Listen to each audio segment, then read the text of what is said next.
मैंने शेयर बाजार में ट्रेडिंग सीखने के लिए पूरे 10 साल मेहनत की थी, लेकिन जैसे ही मुझे एक फंड कंपनी में ट्रेडर की जॉब मिली, मेरे पेरेंट्स स्टॉक ट्रेडिंग में बर्बाद होने की वजह से छत से कूदने की तैयारी कर रहे थे। लेकिन वो नजारा देखकर मुझे डर नहीं लगा, उल्टा मैं जोर जोर से हंसने लगा, क्योंकि मैं इस दिन का 20 साल से भी ज्यादा वक्त से इंतजार कर रहा था। मेरे इस पागलों जैसे बिहेवियर को देखकर मेरे कोवर्कर्स को लगा कि मैं शॉक में चला गया हूँ, कि अपने पेरेंट्स को मरते देखकर मैं पागल हो गया हूँ। लेकिन उन्हें क्या पता था कि इस वक्त जो मैं था वो पुराना वाला मैं नहीं था। मैं 20 साल फ्यूचर से वापस आया था। असल टाइमलाइन में आज ही के दिन हांगकांग स्टॉक मार्केट अचानक क्रैश हुआ था। मेरे पेरेंट्स पूरी तरह बैंकरप्ट हो गए थे और वो उस प्रेशर को सह नहीं पाए। उन्होंने छत से छलांग लगा दी थी, लेकिन उन्हें ये नहीं पता था कि सिर्फ 48 घंटे बाद हांगकांग स्टॉक मार्केट अपने लोएस्ट पॉइंट से बाउंस बैक करने वाला था। मार्केट पूरे 7000 पॉइंट्स ऊपर गया था और हिस्ट्री के हाईएस्ट लेवल तक पहुंच गया था। और यही बात मेरी जिंदगी का सबसे बड़ा रिग्रेट बन गई। हाँ, बाद में मैं दुनिया का सबसे बड़ा स्टॉक मार्केट किंग बन गया था। मेरे पास अरबों की दौलत थी, लेकिन ये घाव आज भी मुझे अंदर से तोड़ देता था। और तभी मुझे एहसास हुआ कि मैं वापस उसी पल में लौट आया हूँ जब मेरे पेरेंट्स छत से कूदने वाले थे। अगले ही पल मैं पूरी स्पीड से ऊपर भागा, बस इस उम्मीद में कि इस बार मैं उन्हें बचा लूं। असल में पिछली जिंदगी में जब मेरे पेरेंट्स ने सुसाइड की थी, तब मैं घर लौटा था। पापा के छोड़े हुए अलग अलग डेटा और कैलकुलेशंस एनालाइज करने के बाद मुझे पता चला था कि उनका फॉर्मूला गलत नहीं था, गलती किसी और की थी। जिस रिश्तेदार शेन युआन से उन्होंने पैसे उधार लिए थे, उसी ने अपना नुकसान बचाने के लिए पापा के क्रेडिट कार्ड्स ब्लॉक करवा दिए थे। सिर्फ इतना ही नहीं, उसने हर जगह अफवाहें फैला दी ताकि कोई भी पापा को और पैसा उधार ना दे। इसी वजह से मेरे पेरेंट्स उस उम्मीद से चूक गए जो सिर्फ 48 घंटे दूर थी। ये सोचते ही मैं पूरी ताकत से ऊपर भागा, लेकिन अगले ही पल मैंने पापा को माँ का हाथ पकड़े हुए देखा। वो बस कूदने ही वाले थे। पापा, मेरी आवाज सुनते ही दोनों मुड़े। उनके चेहरे पर सिर्फ शर्मिंदगी थी। सुन बेटा, पापा को माफ कर देना, मैंने तुम्हारी पूरी जिंदगी बर्बाद कर दी। ये सुनते ही मैं घबरा कर बोला, नहीं पापा, आपने कुछ गलत नहीं किया, आपकी थ्योरी सही है, बस 2 दिन और रुक जाइए, हांगकांग स्टॉक मार्केट वापस ऊपर जाएगा। मेरी बात सुनकर वो दोनों कुछ पल के लिए शॉक में पड़ गए, लेकिन सिर्फ कुछ सेकंड के लिए। बेटा, पोजीशन बचाने के लिए जो पैसा चाहिए था वो सब रोक दिया गया है। तुम पापा को मत समझाओ, मैं तुम पर 40 लाख का कर्ज नहीं छोड़ सकता। धत्तेरी की, मैंने न जाने कितनी बार इस दिन में वापस आने का सपना देखा था, लेकिन मैंने ये नहीं सोचा था कि जब मौका मिलेगा तब तक पापा उम्मीद छोड़ चुके होंगे। अब चाहे मैं कुछ भी कहूँ, उनका फैसला बदलना आसान नहीं था। मेरे पास सिर्फ एक मौका था। मैंने तुरंत अपना बैग निकाला और चिल्लाकर कहा, पापा, मेरे पास पोजीशन बचाने का तरीका है। क्या? मेरी बात सुनकर दोनों वहीं जम गए। 1998 में थाईलैंड इकोनॉमिक क्राइसिस के बाद हांगकांग स्टॉक मार्केट पर बहुत बड़ा असर पड़ा था। चाइना के फाइनेंशियल मार्केट को जबरदस्त झटका लगा था। इन्वेस्टमेंट जायंट सोरोस ने एशिया के फाइनेंशियल स्ट्रक्चर को पूरी तरह समझ लिया था। उसने भारी अमाउंट में शॉर्ट सेलिंग की और अरबों डॉलर्स कमा लिए। ये बातें किताबों में लिखी हैं, लेकिन मेरी रिसर्च कुछ और कहती है। असल वजह थी चाइना में इन्वेस्टमेंट अपॉर्चुनिटीज की कमी। उसी वजह से मार्केट में एक फाइनेंशियल लूपहोल बना और सोरोस ने उसी का फायदा उठाया। मैंने बिना वक्त बर्बाद किए कहा, पापा, मैं आपको एक न्यूज दिखाता हूँ। 8 अगस्त को ही जिजो गवर्नमेंट ने अनाउंसमेंट कर दी थी। जिजो बैंक पोर्ट को बचाने के लिए पैसा लगाने वाला है। बस हमें ये 2 दिन सरवाइव करना है। परसों तक मार्केट वापस ऊपर जाएगा। अभी सिर्फ पोजीशन होल्ड करनी है। पापा की आंखें बदल गईं। क्या ये सच में पॉसिबल है? हांगकांग स्टॉक मार्केट इतनी जल्दी इसलिए क्रैश हुआ क्योंकि लोगों को लगता है कि गवर्नमेंट मार्केट को बचा नहीं पाएगी। अगर गवर्नमेंट मार्केट बचाती है तो उन्हें बहुत बड़ी कीमत चुकानी पड़ेगी, इन्फ्लेशन बढ़ेगा और फिर पूरी इकोनॉमी कोलैप्स हो सकती है। जब मैंने देखा कि उन्हें अभी भरोसा नहीं हो रहा तो मैंने आगे समझाया, पापा, मेरी बात ध्यान से सुनिए। मैंने जिजो के इकोनॉमिक एनवायरनमेंट पर रिसर्च की है। इस वक्त जिजो इन्वेस्टमेंट क्राइसिस से गुजर रहा है। दुनिया भर के कंट्रीज वहां इन्वेस्टमेंट रोक चुके हैं। हांगकांग स्टॉक मार्केट ही उनका आखिरी रास्ता है और अभी भी जिजो लगातार करेंसी प्रिंट कर रहा है, तेजी से इंफ्रास्ट्रक्चर बिल्ड कर रहा है। पापा, आप खुद ट्रेडर है ना? ये एक लॉन्ग पोजीशन है। लॉन्ग पोजीशन मतलब किसी एसेट को लगातार बाय करते रहना इस उम्मीद में कि फ्यूचर में उसकी वैल्यू बढ़ेगी। लेकिन अगर इसे लंबे टाइम तक होल्ड किया जाए तो यही एक स्टेबल इकोनॉमिक लाइफलाइन बन सकती है। जब जिजो गवर्नमेंट खुद लॉन्ग पोजीशन ले रही है तो वो हांगकांग स्टॉक मार्केट जैसे फाइनेंशियल रूट को कभी बर्बाद नहीं होने देगी। पापा कुछ पल चुप रहे, फिर धीरे से बोले, तुम्हारी बात में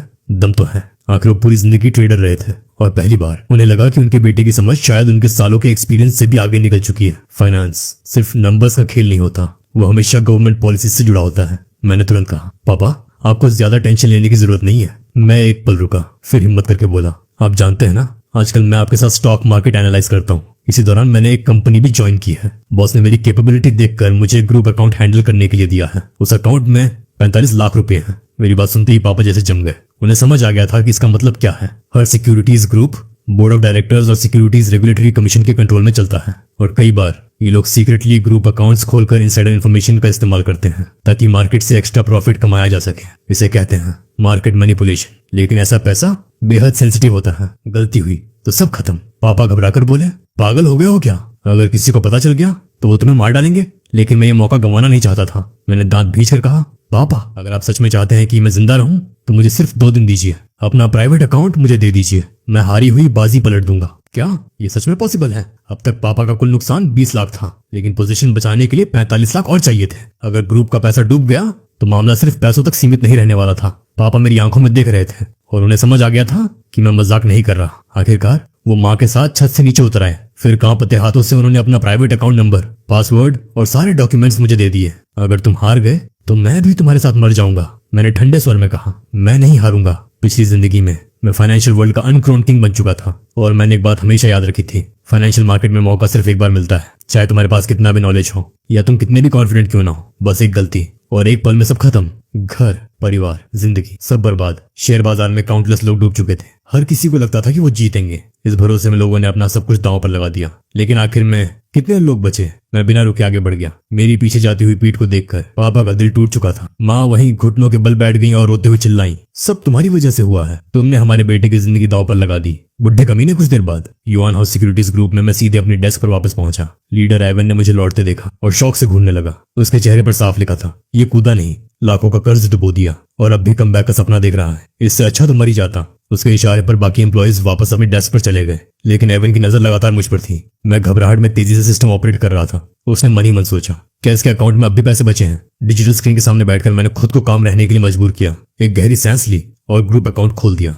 फिर मैंने पापा का प्राइवेट अकाउंट नंबर एंटर किया और कुछ कॉम्प्लेक्स ऑपरेशंस करने शुरू किए। अगली पल ग्रुप अकाउंट से पूरे 45 लाख ट्रांसफर हो गए। पूरा 45 लाख। फाइनेंस असल में एक जुआ ही तो है, एक ऐसा गेम जहां वंस एंट्री हो जाए फिर वापसी का रास्ता नहीं बचता। मुझे पता था कि 2 दिन बाद हांगकांग स्टॉक मार्केट वापस ऊपर जाएगा। फिर भी मेरे हाथ कांप रहे थे। मैं पसीने से भीग चुका था।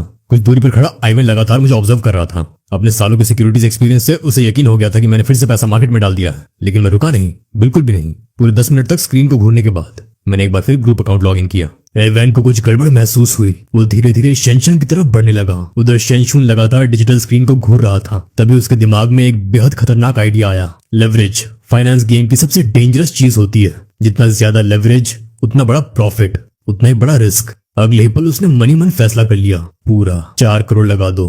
टक टक उसकी उंगलियां कीबोर्ड पर चली और शेनशुन अपनी आंखों से ग्रुप अकाउंट से 4.5 करोड़ निकलते हुए देखता रहा। कुछ सेकंड बाद उसने लंबी सांस छोड़ी। उसे अपनी पिछली जिंदगी का वो थ्रिल याद आ गया जब उसने हर चीज दांव पर लगा दी थी। फिर उसके दिमाग में एक ऑलमोस्ट क्रेजी थॉट आया, मौका सिर्फ यही एक बार है, बस मुझे 2 दिन सरवाइव करना है। अगर ये 2 दिन निकल गए तो मैं मार्केट के एब्सोल्यूट बॉटम पर बाय कर पाऊंगा। सोर्स मार्केट का बड़ा हिस्सा खा चुका है, लेकिन अभी भी मौका बाकी है। पैसे ट्रांसफर होते ही शेनशुन ने तुरंत दोनों अकाउंट्स लॉग आउट किए और बिना पीछे देखे ऑफिस से बाहर भाग गया। अब तो एवन जैसा बेवकूफ भी समझ गया था कि कुछ बड़ा हुआ है। अबे इस लड़के ने किया क्या है? कहीं इसने कंपनी का पैसा तो नहीं उड़ा दिया? उसके माथे पर पसीना आ गया, क्योंकि ऑफिशियली शेनशुन के पास किसी भी ग्रुप फंड का एक्सेस नहीं होना चाहिए था। लेकिन उस दौर के डिजिटल कंप्यूटर्स में फाइल रिकॉर्ड्स डिलीट करने का कोई ऑप्शन नहीं था। जब एवन ने रिकॉर्ड्स चेक किए तो 2 डेंजरस फंड ट्रांसफर्स देखकर उसके पैरों तले जमीन खिसक गई। वो लगभग घुटनों पर गिर गया। ये इसने प्रेसिडेंट यांग का अकाउंट यूज किया है। पूरी रात शेनशुन बेहाई सिटी की सड़कों पर पागलों की तरह भागता रहा। उसे पता था कि युआन हाउस सिक्योरिटीज ग्रुप के चेयरमैन येंडोंग उसे ढूंढ रहे होंगे और अगर वो हाथ लग गया तो उसकी खाल तक उधेड़ दी जाएगी। लेकिन उसके लिए सिर्फ भागना काफी नहीं था। वो तेजी से एक छोटी सी दुकान पर पहुंचा, खुद को काम किया और वहां से कागज उधार लिया। फिर बैठकर उसने 2000 वर्ड्स का पूरा पेपर लिखा और उसे युआन हाउस सिक्योरिटीज ग्रुप के चेयरमैन ऑफिस में भेज दिया। उसके बाद उसने अपने सबसे करीबी दोस्त के लैंडलाइन पर कॉल लगाया। शेशुआन, तुझे मरना है क्या? क्या तूने सच में मिस्टर यंग के पैसों को हाथ लगाया है? फोन उठाते ही वांग यू उस पर चिल्लाने लगा। उसने पहले पेजर पर उसे कांटेक्ट करने की कोशिश की थी, लेकिन कोई जवाब नहीं मिला था। वांग यू के पिता युआन हाउस सिक्योरिटीज ग्रुप के चेयरमैन के बिजनेस पार्टनर थे और सालों पहले उन्हीं की वजह से शेनशुन को वहां नौकरी मिली थी। मैंने धीमे स्वर में कहा, सॉरी भाई, इस बार मैं तुम्हें भी मुसीबत में डालने वाला हूँ। बकवास बंद कर। वांग यू तुरंत बोला। वो दोनों बचपन के दोस्त थे, ऐसे दोस्त जो सगे भाइयों से भी बढ़कर होते हैं। तेरे पास अभी पैसे हैं, कहीं छिपने की जगह है? मैं तुझे एड्रेस भेजता हूँ, पहले वहां जाकर छिप जा। उसकी बातें सुनकर मेरा दिल भर आया। पिछली जिंदगी में मेरे सबसे बुरे दौर में खाने से लेकर रहने तक सब वांग यू ने संभाला था। वो अमीर बाप का बेटा जरूर था, लेकिन उससे ना पैसों से मतलब था ना फेम से। उसके लिए सबसे इंपॉर्टेंट चीज थी फ्रेंडशिप। मैंने धीरे से कहा, यू, मुझे तुमसे कुछ पैसे उधार चाहिए। चुप कर, मैं खुद तुझे पैसे देने वाला था। वांग यू झल्लाकर बोला, लेकिन इस बार मेरी आंखों में अलग ही चमक थी, एक शिकारी जैसी चमक। भाई, मुझे पता है तुम्हारे पिता तुम्हारे लिए 50 लाख और एक घर छोड़ कर गए हैं। उस घर को मोर्गेज कर दो, तुम्हें करीब 70 लाख मिल जाएंगे। और वो पूरे 1 करोड़ 20 लाख। मुझे दे दो। फोन के दूसरी तरफ कुछ पल सन्नाटा रहा। क्या मैं ऐसा कैसे कर सकता हूँ? मेरे अकाउंट में तो 12 लाख भी नहीं है। लेकिन मेरे पास उसे समझाने का टाइम नहीं था। मैंने ठंडे लेकिन मजबूत स्वर में कहा, बस इस एक बार के बाद मैं तुम्हें जिंदगी भर की दौलत दूंगा। कल मेरे फोन का इंतजार करना। Hello hello. लेकिन मैंने उसका जवाब सुने बिना ही फोन काट दिया और अगले ही पल मैंने सीधे मिस्टर यांग के ऑफिस में कॉल लगा दिया। उधर ऑफिस में यंग डोंग एक फेमस इकोनॉमिस्ट को वेट करवाकर फोन उठा रहा था। शनशून, तेरी हिम्मत कैसे हुई मेरे पैसों को हाथ लगाने की? ये खबर सुनते ही यंग डोंग आग बबूला हो गया। उसने गुस्से में मेज पर हाथ मारा और खड़ा हो गया, क्योंकि अगर बोर्ड मेंबर्स को उन 4 करोड़ के बारे में पता चल जाता तो सब खत्म हो जाता। वो पैसा ऑफिशियली सामने नहीं आ सकता था। मैंने पूरी शांति से कहा, मिस्टर यांग, जब आपने मुझे वो अकाउंट दिया था उसमें सिर्फ 2 करोड़ थे। मैंने आपकी मदद करके उसे 4.5 करोड़ बनाया है। यांग डोंग की आंखें गुस्से से लाल हो गई। अगर बोर्ड के 20 करोड़ वाले फंड्स का सपोर्ट ना होता और तुझे इनसाइडर इन्फॉर्मेशन न दी होती तो तेरी औकात क्या थी 2 करोड़ कमाने की? वो गलत भी नहीं था। असल में इतना पैसा कोई भी स्किल ट्रेडर कमा सकता था अगर उसके पास सही इन्फॉर्मेशन हो। लेकिन अगले ही पल मैंने कहा, लेकिन अब मैं आपको आपकी दौलत 10 गुना बढ़ाने का मौका दे रहा हूँ। सभी से मेरे काम में इंटरफीयर मत कीजिए। मुझे सिर्फ 48 घंटे दीजिए। तुम पागल हो गए हो। यंग डोंग गुस्से से तमतमा उठा।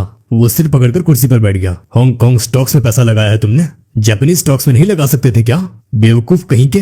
अगर मैंने जापानीज स्टॉक्स में इन्वेस्ट किया होता तो लॉस होने पर भी यंग डोंग बोर्ड की मदद से कम 1 करोड़ रिकवर कर सकता था। लेकिन हांगकांग मार्केट की हालत देखकर पूरा पैसा डूब भी सकता था। मैंने शांत आवाज में कहा, मैं अपने पेपर की समरी आपको भेज चुका हूँ। ये आपके लिए स्काईरॉकेट करने का मौका है। भाड़ में जाओ। यंग डोंग ने गुस्से में फोन काट दिया और बड़बड़ाने लगा, 24 घंटे के अंदर तुझे मरवा दूंगा कमीने। लेकिन अगले ही पल उस सोने ऑफिस में बैठा यंग डोंग मायूस होकर सिर पकड़कर बैठ गया। उसके टेबल पर वही फैक्स रखा था। सच कहे तो उसका मन उस बकवास चीज को देखने का बिल्कुल नहीं था। उसने इरिटेशन में वो फैक्स बगल में बैठे इकोनॉमिक्स की तरफ फेंक दिया। कैम्ब्रिज स्कूल ऑफ इकोनॉमिक्स के प्रोफेसर जंग कैंग। प्रोफेसर जंग कैंग उठते हुए बोले, प्रेसिडेंट यंग, टेंशन मत लीजिए, मेरे रहते कुछ ना कुछ नुकसान रिकवर हो ही जाएगा। लेकिन जैसे जैसे वो फैक्ट्स पढ़ते गए उनकी आंखें बड़ी होती चली गईं। उनके एक्सप्रेशंस लिटरली रोलर कोस्टर की तरफ बदल रहे थे। शॉक, कॉन्फ्यूजन, एक्साइटमेंट, सब कुछ एक साथ। यंग डोंग ने पानी का घूंट लिया और पूछा, क्या हुआ? कुछ सेकंड चुप रहने के बाद जंग कांग ने उसकी तरफ देखा, थूक निकला और कहा, आपको 200 मिलियन और इन्वेस्ट करने चाहिए। क्या यंग डोंग के मुंह का पानी बाहर निकल गया। तुम भी पागल हो गए हो क्या? सबके सब पागल हो गए। उसे लग रहा था जैसे वो कोई नाइटमेयर देख रहा हो। लेकिन जंग कांग पूरी सीरियसनेस से बोले, प्रेसिडेंट यंग, मैं मजाक नहीं कर रहा, पहले इसे ध्यान से पढ़िए। उन्होंने तुरंत वो फैक्ट्स वापस यंग डोंग को दे दिया। उस पेपर में इन्वेस्टिगेशन जैसे शब्द लिखे थे, जिन्हें देखकर यंग डोंग का मन कर रहा था कि वो इस पेपर को सीधे नरक के 18वें तल पर फेंक आए। उससे ये समरी पढ़ना भी मुश्किल लग रहा था। लेकिन जैसे जैसे वो पढ़ता गया उसके चेहरे के एक्सप्रेशंस बदलते गए। नेक्स्ट 10 years जी इकोनॉमिक रिपोर्ट। शनशून, कमीना बड़ा एरोगेंट है। यंग डोंग ने गाली दी। आखिर वो कोई छोटा खिलाड़ी नहीं था। बोर्ड ऑफ डायरेक्टर्स का मेंबर होने के नाते वो अरबों के फंड संभालने वाला बड़ा आदमी था। उसने अपनी जिंदगी में बहुत कुछ देखा था। लेकिन इस पेपर ने पहली बार उसकी आंखों में हलचल पैदा कर दी। उसने तुरंत पेपर दोबारा पढ़ा, क्योंकि समरी में शनशून ने जिसो गवर्नमेंट की मार्केट रेस्क्यू पॉलिसी को ऑलमोस्ट परफेक्टली प्रेडिक्ट किया था और आखिर में एक कंक्लूजन लिखा था, ये सेंचुरी में एक बार मिलने वाला मौका है। यंग डोंग अब सीरियसली सोचने लगा था। ओल्ड जंग, तुम्हें क्या लगता है? कुछ देर सोचने के बाद झंग कांग धीरे से बोले, ये समरी काउंटलेस रिसर्च पेपर से बेहतर है। उन्होंने अपनी ठोड़ी पकड़ी और भौहें सिकोड़कर बोले, क्या ये सच में किसी 20 साल के लड़के ने लिखा है? मुझे यकीन नहीं हो रहा। ये किसी एमेटर की राइटिंग नहीं है, ये एकेडमिक लेवल का काम है। 90 सेकंड के दौर में एक प्रोफेसर की हैसियत इतनी बड़ी होती थी कि वो यंग डोंग जैसे बड़े लोगों को भी इन्फ्लुएंस कर सकता था। यंग डोंग हक्का बक्का रह गया। तुम कहना क्या चाहते हो? हमें सच में और इन्वेस्ट करना चाहिए? लेकिन जंग कांग ने लंबी सांस लेकर कहा, मेरा लेवल बहुत छोटा है। जिसने ये रिपोर्ट लिखी है उसकी सोच अपने समय से बहुत आगे है। इसका जवाब सिर्फ वही दे सकता है। अगली सुबह शनशून पूरी रात अपने घर के बाहर झाड़ियों में छिपा बैठा था।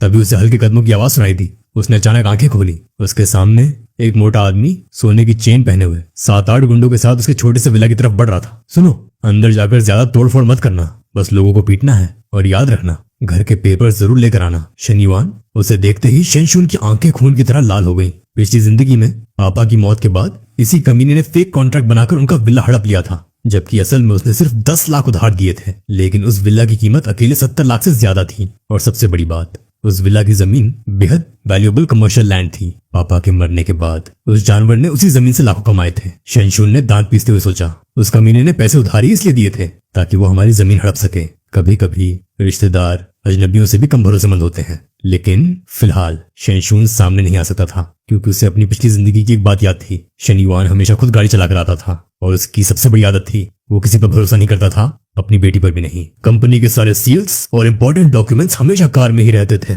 एक पासवर्ड लॉक वाले मेटल बॉक्स के अंदर। शनिवार, इस बार मैं अपने पिछले जन्म का बदला लेकर रहूंगा। शनशून ने धीरे से आंखें बंद की। उनके अंदर एक ठंडी क्रूर चमक थी। लेकिन कल के बाद अगर तुम्हारे अंदर जरा सी भी इंसानियत बची हुई तो मैं तुम्हें एक मौका दूंगा। पूरा 5 करोड़। उधर शन युआन गुंडों को लेकर अकड़ते हुए विला के अंदर घुस गया और उसी पल शेनशून ने जेब से एक पतला स्टील वायर निकाला और तेजी से बुइक कार की तरफ भागा। पिछली जिंदगी में गरीबी और मजबूरी में सरवाइव करने के लिए उसने सब कुछ किया था, लॉक्स खोलने से लेकर वेटर बनने तक, ट्रक ड्राइवर बनने तक। ये सारे स्ट्रीट लेवल एक्सपीरियंसेस अब उसकी नसों में बस चुके थे।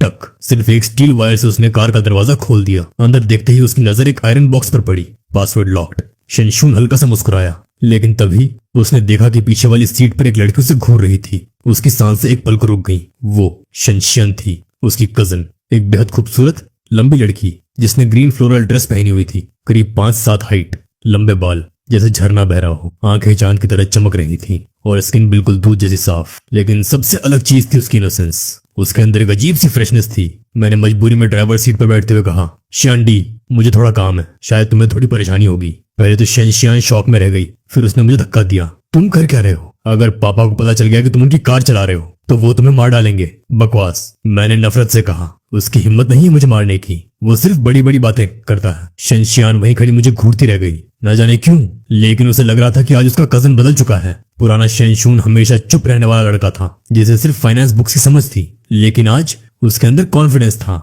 डेंजर था और एक अजीब सा मैस्कुलिन चार्म भी। शांडी, मैं तुम्हें घर छोड़ देता हूँ। नहीं, चलो तुम्हारी माँ के पास चलते हैं, तुम्हारी माँ तो बहई में है। ये कहकर मैंने बिना और कुछ सुने कार का दूर बंद किया और ब्रेक स्टार्ट कर दी। पूरे रास्ते शेनशियान शौक में मुझे देखती रही। फिर उसने धीरे से पूछा, कजन, क्या अंकल ने सच में हमारे फैमिली से पैसे उधार लिए थे?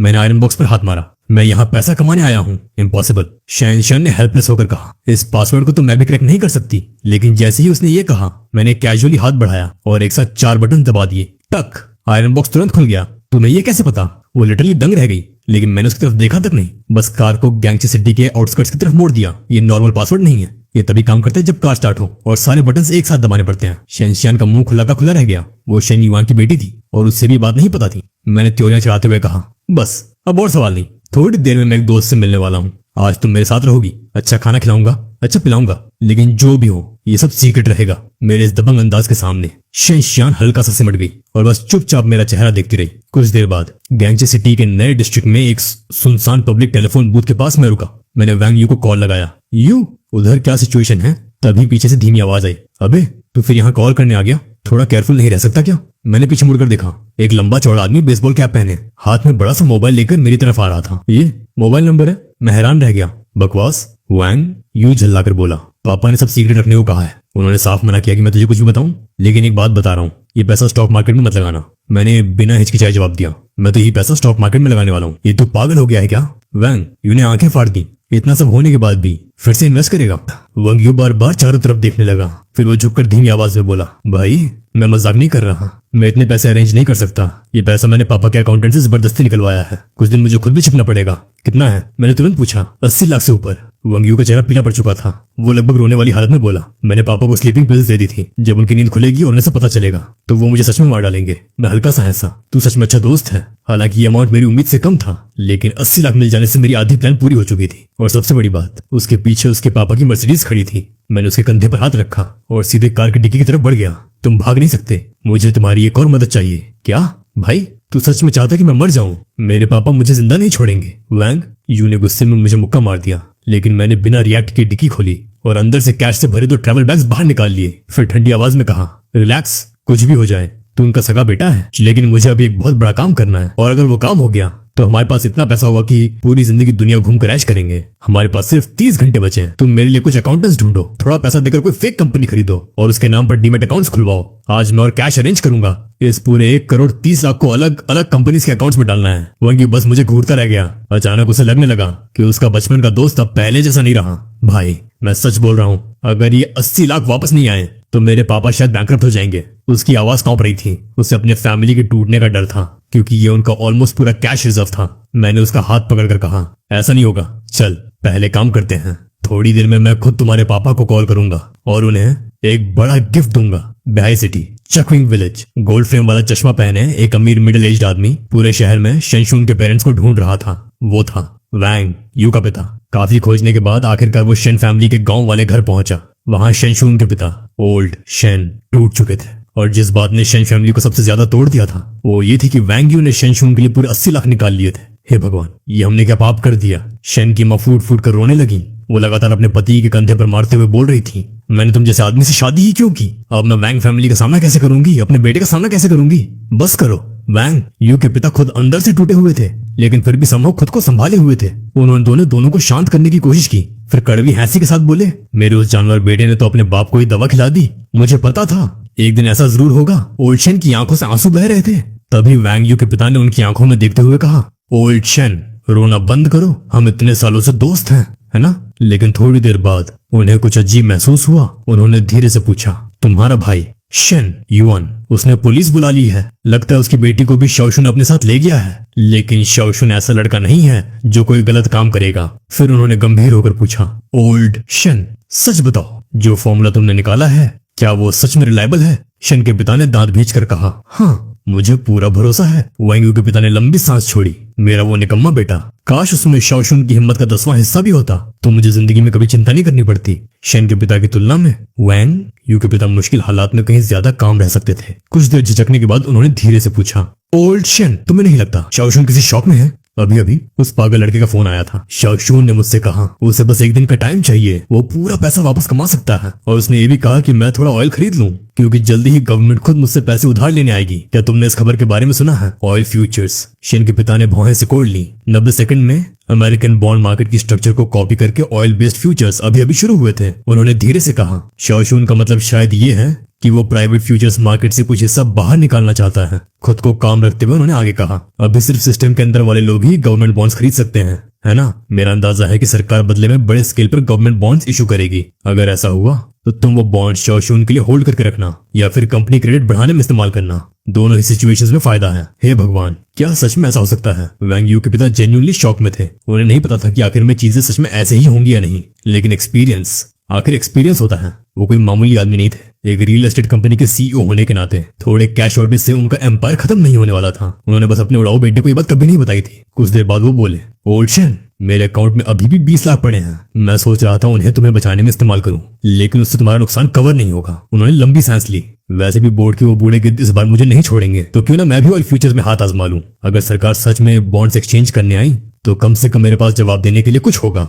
उधर शेनशून ने शेन युआन की प्राइवेट सील्स, डॉक्यूमेंट्स और टैक्स सर्टिफिकेट्स हासिल करने के बाद फाइनेंशियल सिस्टम की एक लूपहोल का फायदा उठाया। बॉन्ड ट्रेडिंग के नाम पर उसने पूरे 50 लाख कैश निकाल लिए। ये 50 लाख शेन युआन की लगभग पूरी संपत्ति थी और उसमें उसके बिजनेस पार्टनर्स का पैसा भी शामिल था। अगर उसे इस बारे में पता चलता तो वो सच में शेनशून को जिंदा चबा जाता।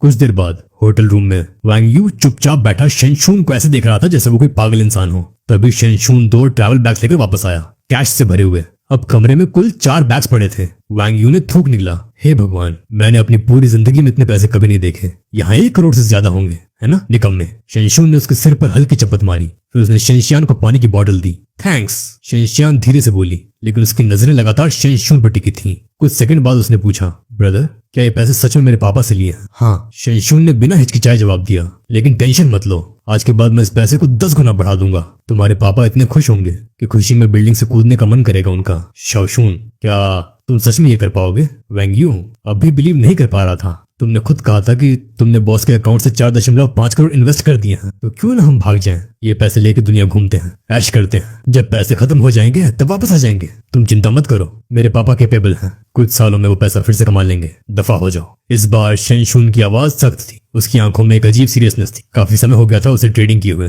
खासकर उस हिस्टोरिक विन के बाद जब उसने अमेरिकन स्टॉक मार्केट से बिलियंस कमाए थे। लेकिन इस नई जिंदगी में उसके पास सिर्फ अपने रिग्रेट्स मिटाने का मौका नहीं था, उसके अंदर अब एक मिशन था, एक पर्पस। उसने धीरे से कहा, बॉस के उन पैसों से शायद 70 करोड़ से भी ज्यादा प्रॉफिट होगा, लेकिन उसका ज्यादातर हिस्सा उन्हें वापस देना पड़ेगा। मैक्सिमम यही होगा कि वो मुझे जेल जाने से बचा ले और ऊपर से 1-2 करोड़ दे दे। इतना बड़ा स्कैम। वैंग यू हक्का बक्का रह गया, काहे का स्कैम? शेनशून ने उसे घूरा, ये सब मैंने सीक्रेटली किया है, जेल न जाना ही बहुत बड़ी बात होगी। लेकिन वैंग यू अब भी कंफ्यूज था, उसे समझ नहीं आ रहा था कि शेनशून आखिर चाहता क्या है। भाई तू इतना बड़ा रिस्क क्यों ले रहा है? अगर सिर्फ पैसे लेकर भागना ही गोल है तो इतना ड्रामा क्यों?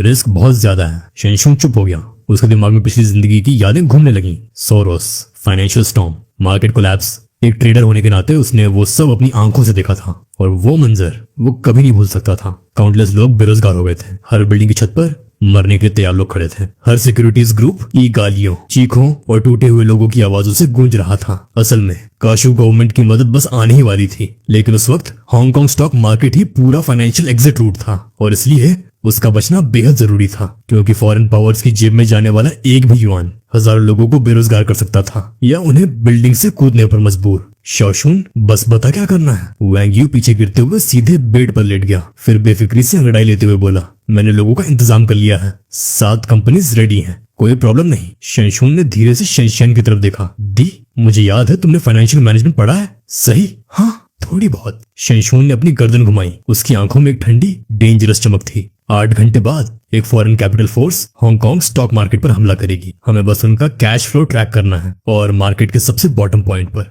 उन्हीं के साथ बैट लगाना है। वो जितना खरीदेंगे हम भी उतना खरीदेंगे। अगर हम उन्हें खून के आंसू रुला सके तो वो ये पैसा आसानी से वापस नहीं ले जा पाएंगे। उसकी बातें सुनकर वांग यू अचानक एक्साइटेड हो गया। लगता है इसमें पर्सनल रिवेंज भी शामिल है। समय धीरे धीरे बीत रहा था। हर सेकंड बिहाई सिटी के काउंटलेस लोग हांगकांग स्टॉक मार्केट की हलचल पर नजर रखे हुए थे। Yuan house securities group chairman office young Dong हाथ में बड़ा मोबाइल फोन लिए डिजिटल कंप्यूटर को घूरे जा रहा था। उसके दिमाग में सिर्फ एक सवाल घूम रहा था, बचे हुए 20 करोड़ भी अंदर डालूं या नहीं। चंगपू विलेज में वांग यू के पिता और शेन के पिता भी फोन्स हाथ में लिए बैठे थे। हर मिनट हांगकांग मार्केट की अपडेट सुन रहे थे। उधर शेन्युआन, जब उसे पता चला कि शेनशुन ने पैसा हांगकांग स्टॉक मार्केट में लगाया है तो उसके पास भी बस इंतजार करने के अलावा कोई ऑप्शन नहीं बचा। अब उसे उम्मीद थी कि शेनशुन सच में बाजी पलट देगा और उसका पैसा वापस कर देगा। एवन भी लगातार मार्केट ऑब्जर्व कर रहा था। उसे अब भी यकीन नहीं था कि शेनशुन के पास कमबैक का स्लाइटेस्ट चांस भी है, लेकिन फिर भी अपने प्रोफेशनल इंस्टिंक्ट की वजह से वो हांगकांग मार्केट की हर मूवमेंट ट्रैक कर रहा था। सबकी उम्मीदें, सबकी तबाही, सब कुछ अगले 24 घंटों में तय होने वाला था। उसी समय हजारों मील दूर सूट बूट पहने एक आदमी फाइनेंशियल जायंट्स की तालियों के बीच officially 4 billion Hong Kong dollar market में डाल रहा था। जेंटलमैन, आइए उम्मीद करें कि जोजो का फाइनेंशियल डिनोसॉर दर्द में चीखेगा। उधर जब शेनशुन ने वांग यू को कैपिटल फ्लो ट्रैक करना सिखाया तो थोड़ी देर बाद टेम्पररी सेटअप वाले कंप्यूटर के सामने बैठे वांग यू ने अचानक उसे जोर से हिलाकर उठा दिया। अंदर गया। मिंग शिप बिल्डिंग ग्रुप का स्टॉक 0.2% ऊपर गया। नहीं, 0.3%। अभी भी पैसा अंदर जा रहा है। शेनशुन तुरंत उठकर बैठ गया। शेनशियान चुपचाप उसे देख रही थी। वो तेजी से पानी की बोतल उठाकर स्क्रीन के पास गया, फिर ध्यान से मार्केट देखने लगा और अगले ही पल उसके होठों पर ठंडी मुस्कान आ गई। वेरी गुड सोरोस, वो कमीना अपनी चाल चल चुका है। वो सीक्रेटली बिलियंस का फंड हर ब्लू चिप स्टॉक में डालना चाहता है और फिर जंक स्टॉक्स को उनकी लोअर लिमिट तक क्रैश कर देगा, पूरी लिमिट तक। वैंग यू शॉक में पड़ गया। अगर स्टॉक्स लिमिट हिट कर गए तो मार्केट बंद नहीं हो जाएगा, फिर प्रॉफिट कैसे कमाएंगे? तुम्हें क्या लगता है? शेनशुन ने उसे घूरा। 90 सेकंड का हांगकांग स्टॉक मार्केट इतना क्रेजी इसलिए था क्योंकि उसका system normal micro economic control जैसा नहीं था। वो रिजर्वॉयर सिस्टम था। एक रिजर्वॉयर में यह पहचानना मुश्किल होता कि कौन सा स्टॉक असली ब्लू चिप है और कौन सिर्फ जंक। जब मार्केट ऊपर जाता है तो हर स्टॉक ऊपर जाता है, लेकिन एक दिन डैम टूटता ही है और जिस दिन जंक स्टॉक्स कोलैप्स होते हैं उसी दिन असली पैसा सिर्फ ब्लू चिप स्टॉक्स में बचता है। तो वही पैसा आखिर में मार्केट को जिंदा रखेगा और तब हर कोई खरीदना शुरू कर देगा, समझे? वैंग यू की आंखें चमक उठी। मतलब अच्छे स्टॉक्स की कीमतें आसमान छूने लगेंगी? एग्जैक्टली। और जंक स्टॉक्स भी मार्केट रिकवरी के साथ ऊपर जाएंगे, लेकिन असली फर्क सिर्फ प्रोफेशनल समझ पाएंगे कि कौन सा स्टॉक सच में वैल्यूएबल है और कौन सिर्फ कचरा। शेनशुन ने उसके कंधे पर हाथ रखा। जब लहर उठती है तो नाव भी ऊपर उठती है। यही स्टॉक मार्केट का सबसे कड़वा सच है। कुछ देर बाद जब वांग यू लगातार मार्केट मॉनिटर कर रहा था तो पास बैठी शेनशियन भी खुद को रोक नहीं पाई। वो धीरे से पास आकर बैठ गई। शेनशुन लगातार स्क्रीन को घूर रहा था। शो फार्मास्यूटिकल्स को देखो, वांग स्टील ग्रुप को देखो, पूरे हांगकांग मार्केट को मत घूरो। बस ये ट्रैक करो कि जिसो स्टॉक से कोई बड़ा फंड बाहर निकल रहा है या नहीं। पूरे प्रोसेस के दौरान शेनशियन चुपचाप सब ऑब्जर्व कर रही थी। सच कहे तो उसे स्टॉक मार्केट की बहुत ज्यादा अंडरस्टैंडिंग नहीं थी,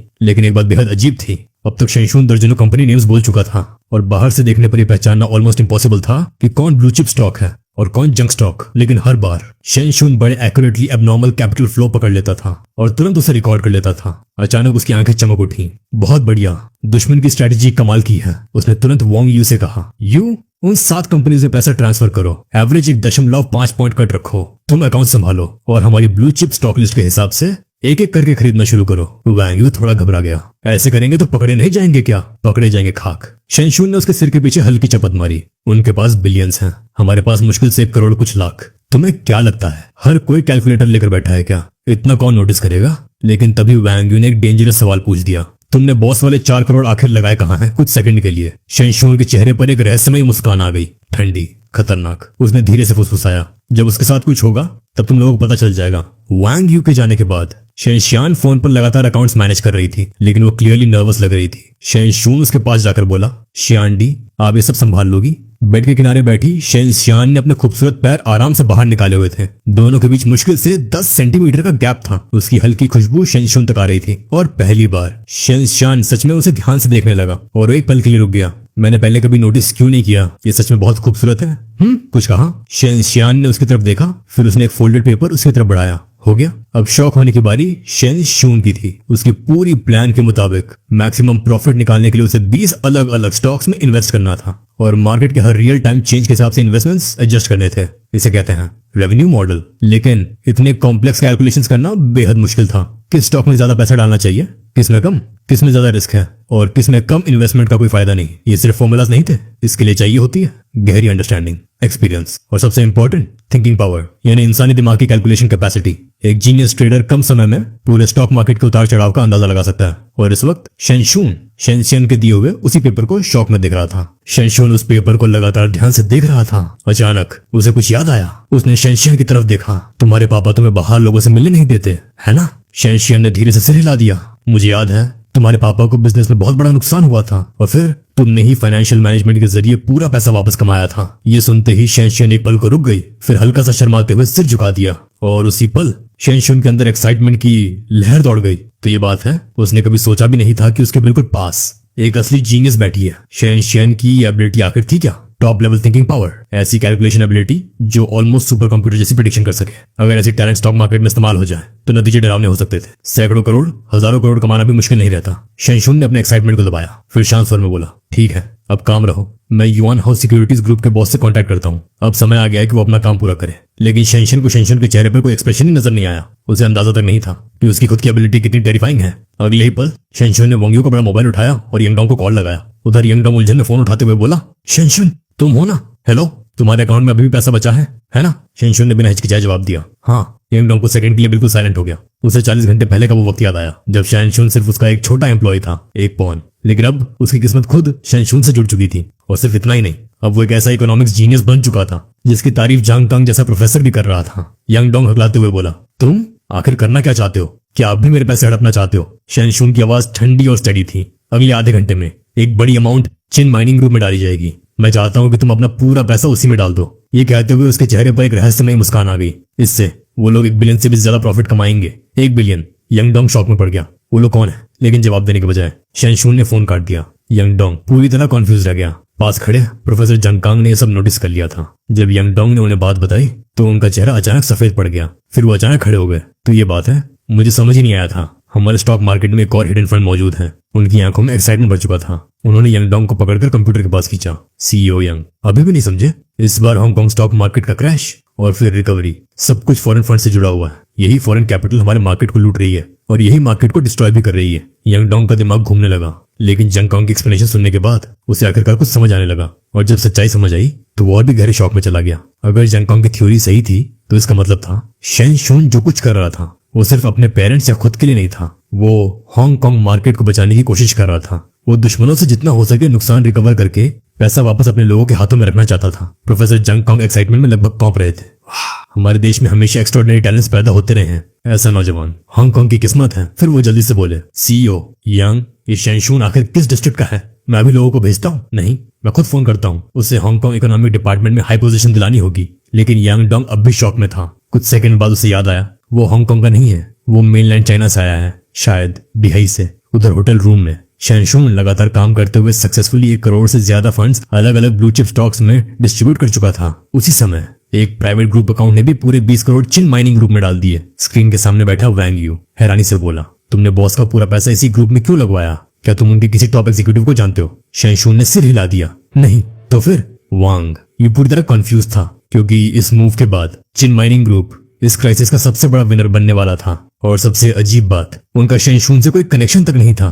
मतलब उन्हें बैठे बिठाए जैकपॉट मिलने वाला था। लेकिन शेंशुन की आंखों में एक गहरी चिंता थी। उसने धीरे से कहा, अगर चाइना के पास एक पावरफुल ब्लू चिप स्टॉक होगा तो हांगकांग मार्केट को और स्टेबिलिटी मिलेगी। वैंग यू को उसके वर्ड्स समझ ही नहीं आए। लेकिन पास खड़ी शेंशन थोड़ा शॉक में थी क्योंकि चाइना और हांगकांग के स्टॉक मार्केट्स में जमीन आसमान का फर्क था। सीधी भाषा में, चाइना के मार्केट में चाहे कितना भी पैसा हो, वो हांगकांग फाइनेंशियल मार्केट के बराबर नहीं पहुंच सकता था। तो फिर शेंशुन आखिर चाइना की इतनी चिंता क्यों कर रहा था? लेकिन इससे पहले कि कोई कुछ और सोच पाता, वांग यू अचानक डिजिटल स्क्रीन की तरफ उंगली दिखाकर चिल्लाया, हिल गया। स्टॉक प्राइस ऊपर जा रही है, स्क्रीन पर साफ दिख रहा था। जिन 10 से ज्यादा स्टॉक्स में शेनशुन ने पैसा लगाया था उनकी प्राइसेस धीरे धीरे बढ़ने लगी थी। शुरुआत में सिर्फ 1-2 युआन का जंप, लेकिन सिर्फ 10 मिनट में वही 3-5 युआन तक पहुंच गया। और इसका सिर्फ एक मतलब था, सोरोस ने मार्केट के सबसे बॉटम पॉइंट पर खरीदना शुरू कर दिया था। अब फाइनेंशियल स्टॉर्म ऑफिशियली शुरू हो चुका है। शेनशुन के चेहरे पर जरा भी टेंशन नहीं थी। उधर वैंग यू, जो नॉर्मली स्टॉक मार्केट को लेकर काफी चिल रहता था, अब पागलों की तरह कीबोर्ड चलाने लगा। उसने तुरंत शेनशियन से कहा, फंड्स के हर फ्लक्चुएशन को रिकॉर्ड करो। कुछ देर बाद उसने उत्साह में पूछा, शियान डी, हमने अभी तक कितना प्रॉफिट बना लिया? शेनशियान ने जल्दी से कैलकुलेशन की, फिर धीरे से बोली, सिर्फ डबल? क्या? वैंग यू का मुंह खुला रह गया। सिर्फ एक स्टॉक ऊपर गया और पैसा डबल हो गया। वो हमेशा से एक रिच ब्रेड रहा था, उसे पैसों की असली वैल्यू कभी समझ नहीं आई थी, लेकिन फिर भी उसे पता था कि पैसा डबल होना कितनी बड़ी बात होती है। मतलब होटल में आने से लेकर अब तक 24 घंटे भी पूरे नहीं हुए थे और शेनशुन का लगाया हुआ पैसा ऑलरेडी डबल हो चुका था। और सबसे शॉकिंग बात, इस पूरे डबलिंग प्रोसेस में सिर्फ 10 मिनट लगे थे। हे भगवान, वैंग यू का चेहरा सफेद पड़ गया। उसका पूरा शरीर कांप रहा था। उसे लग रहा था जैसे उसने कोई मिरेकल अपनी आंखों से देखा हो, और वो मिरेकल उसके अपने दोस्त ने किया था। शेनशुन हल्का सा मुस्कुराया, ये तो बस शुरुआत है, थोड़ी देर में तुम्हें इससे भी बड़ा खेल दिखाता हूँ। उसने आगे बढ़कर वैंग यू के कंधे पर हाथ रखा। फिर उसने शेनशुन को 2 ब्लू चिप कंपनीज के शेयर्स बेचने को कहा। वो शेयर्स पहले करीब 1 युआन पर थे, लेकिन लो प्राइस सेलिंग की वजह से उनकी कीमत तुरंत गिरकर 0.8 युआन हो गई। वैंग यू शॉक में चिल्लाया, अरे ये तो खुद प्राइस गिराना हुआ ना। लेकिन शेनशुन ने उसे चुप रहने का इशारा किया। और ठीक उसी वक्त दुनिया के दूसरे कोने में लालची इन्वेस्टर से भरे एक रूम में एक यंग ऑपरेटर अचानक चौंक गया। मिस्टर सोरोस, हमारे ब्लू चिप स्टॉक की प्राइस गिरकर 0.8 युआन हो गई है, कोई बेच रहा है। ऑपरेटर के पीछे खड़ा मिडिल एज्ड आदमी धीरे धीरे आगे आया। उसने एक नजर स्क्रीन पर डाली, फिर तिरस्कार से हंस पड़ा। कोई बेवकूफ होगा, उसे लग रहा होगा कि अब मार्केट बचने वाली नहीं, इसलिए बस अपना लॉस कट कर रहा है। प्राइस वापस ऊपर ले जाओ। जी सर। और फिर सिर्फ 5 मिनट बाद एक मैजिकल चीज हुई। वैंग यू की आंखों के सामने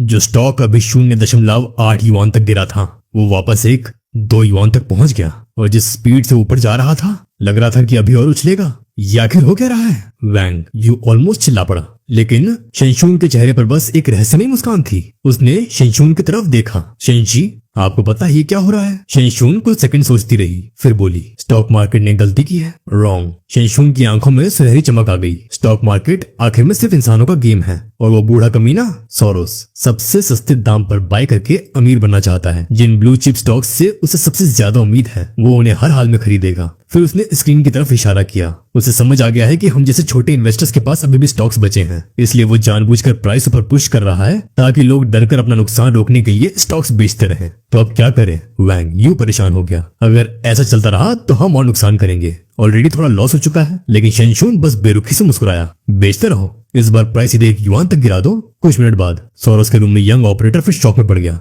लेकिन इस बार रिपोर्ट देने की जरूरत नहीं पड़ी क्योंकि सोरोस खुद स्क्रीन को घूर रहा था। वो हंस पड़ा, फिर बेच रहे हैं, प्राइस ऊपर जाते देख थोड़ा और प्रॉफिट चाहिए इन्हें। फिर उसने मजाक उड़ाते हुए कहा, चाइनीज लोग सच में छोटी छोटी चीजों के लिए सबसे ज्यादा ग्रीडी होते हैं, हर बार छोटे प्रॉफिट्स के पीछे भागते रहते हैं। उसने हाथ हिलाया, प्राइस बढ़ाते रहो, डायरेक्ट 16 तक ले जाओ, उसे बेचने दो। लेकिन इसका मतलब था सोरोस को प्राइस ऊपर रखने के लिए और ज्यादा पैसा डालना पड़ेगा। उधर जब शेनशुन, शेनशियान और वैंग यू ने देखा कि स्टॉक की प्राइस वापस बढ़कर 16 पहुंच गई है, तो वैंग यू खुशी से ऑलमोस्ट पागल हो गया। अरे वाह, हमने तो बहुत बड़ा प्रॉफिट बना लिया। वो एक्साइटमेंट में उछल पड़ा। शाओशुन, अगर हम अभी सेल कर दें तो क्या सीधे करोड़ों का प्रॉफिट नहीं बन जाएगा?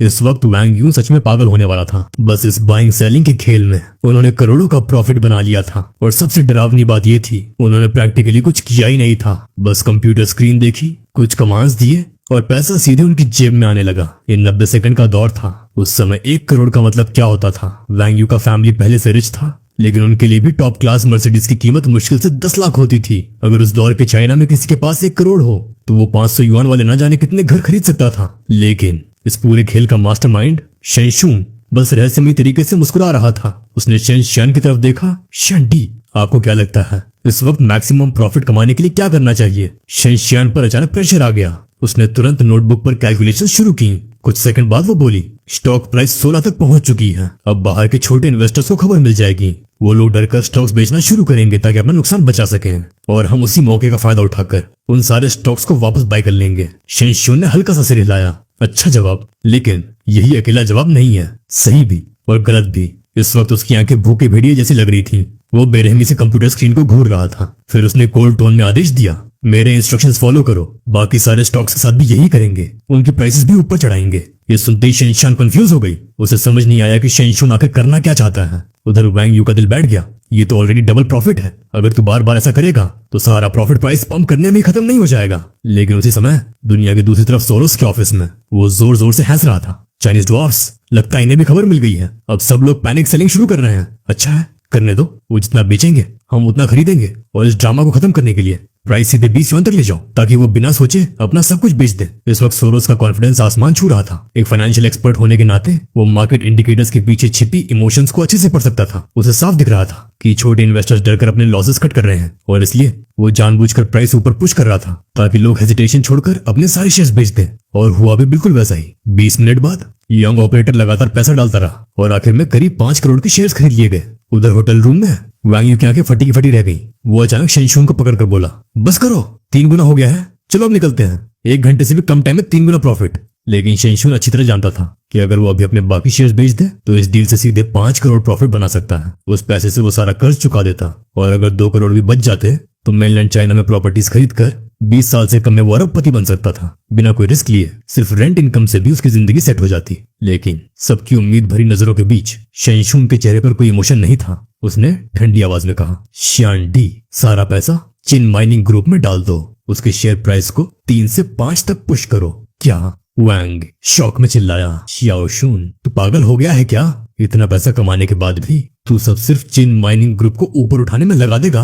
अब उसे सच में शक होने लगा था कि कहीं शेनशुन मेनलैंड चाइना का कोई सीक्रेट एजेंट तो नहीं। उसी पल जब शेनशुन अपनी पूरी संपत्ति चिन माइनिंग ग्रुप में डाल रही थी, दूसरी तरफ यांगडोंग भी एक्शन ले चुका था। मार्केट में कुल 25 करोड़ का फंड अचानक चिन माइनिंग ग्रुप में घुस गया, और अगले ही पल उस स्टॉक की प्राइस 0.6 युआन से सीधे 4.8 युआन तक पहुंच गई। सोरोस का चेहरा गुस्से से विकृत हो गया। उसने मेज पर जोर से हाथ मारा। मुझे बेवकूफ बना रहे हैं, क्योंकि चिन माइनिंग ग्रुप में चारों तरफ से पैसा घुस रहा था। एक तरफ शेनशुन का फंड था, पहले वाले इन्वेस्टमेंट को मिलाकर कुल 6.5 करोड़, और दूसरी तरफ यांगडोंग ने भी अपना पूरा पर्सनल फंड अंदर डाल दिया था, कुल 20 करोड़। फिर चिन माइनिंग ग्रुप का अपना शुरुआती 50 करोड़ का फंड जो मार्केट कंट्रोल करने और छोटे इन्वेस्टर्स को मैनिपुलेट करने के लिए रखा गया था, और आखिर में सोरोस के वो 20 करोड़ जो उसने सबसे बॉटम प्राइस पर बाय करने के लिए रिजर्व रखे थे। कुल मिलाकर 96 करोड़ 50 लाख, लगभग 1 बिलियन, ऐसे मार्केट में जो पहले से सुस्त पड़ा था। और इसी मैसिव फंड फ्लो ने चिन माइनिंग ग्रुप को पूरे मार्केट का सबसे डेंजरस ब्लू चिप स्टॉक बना दिया। उसकी प्राइस लिटरली पागलों की तरह ऊपर भाग रही थी। मिस्टर सोरोस, चिन ग्रुप की प्राइस अभी भी बढ़ रही है। 5.8 युआन, नहीं सर,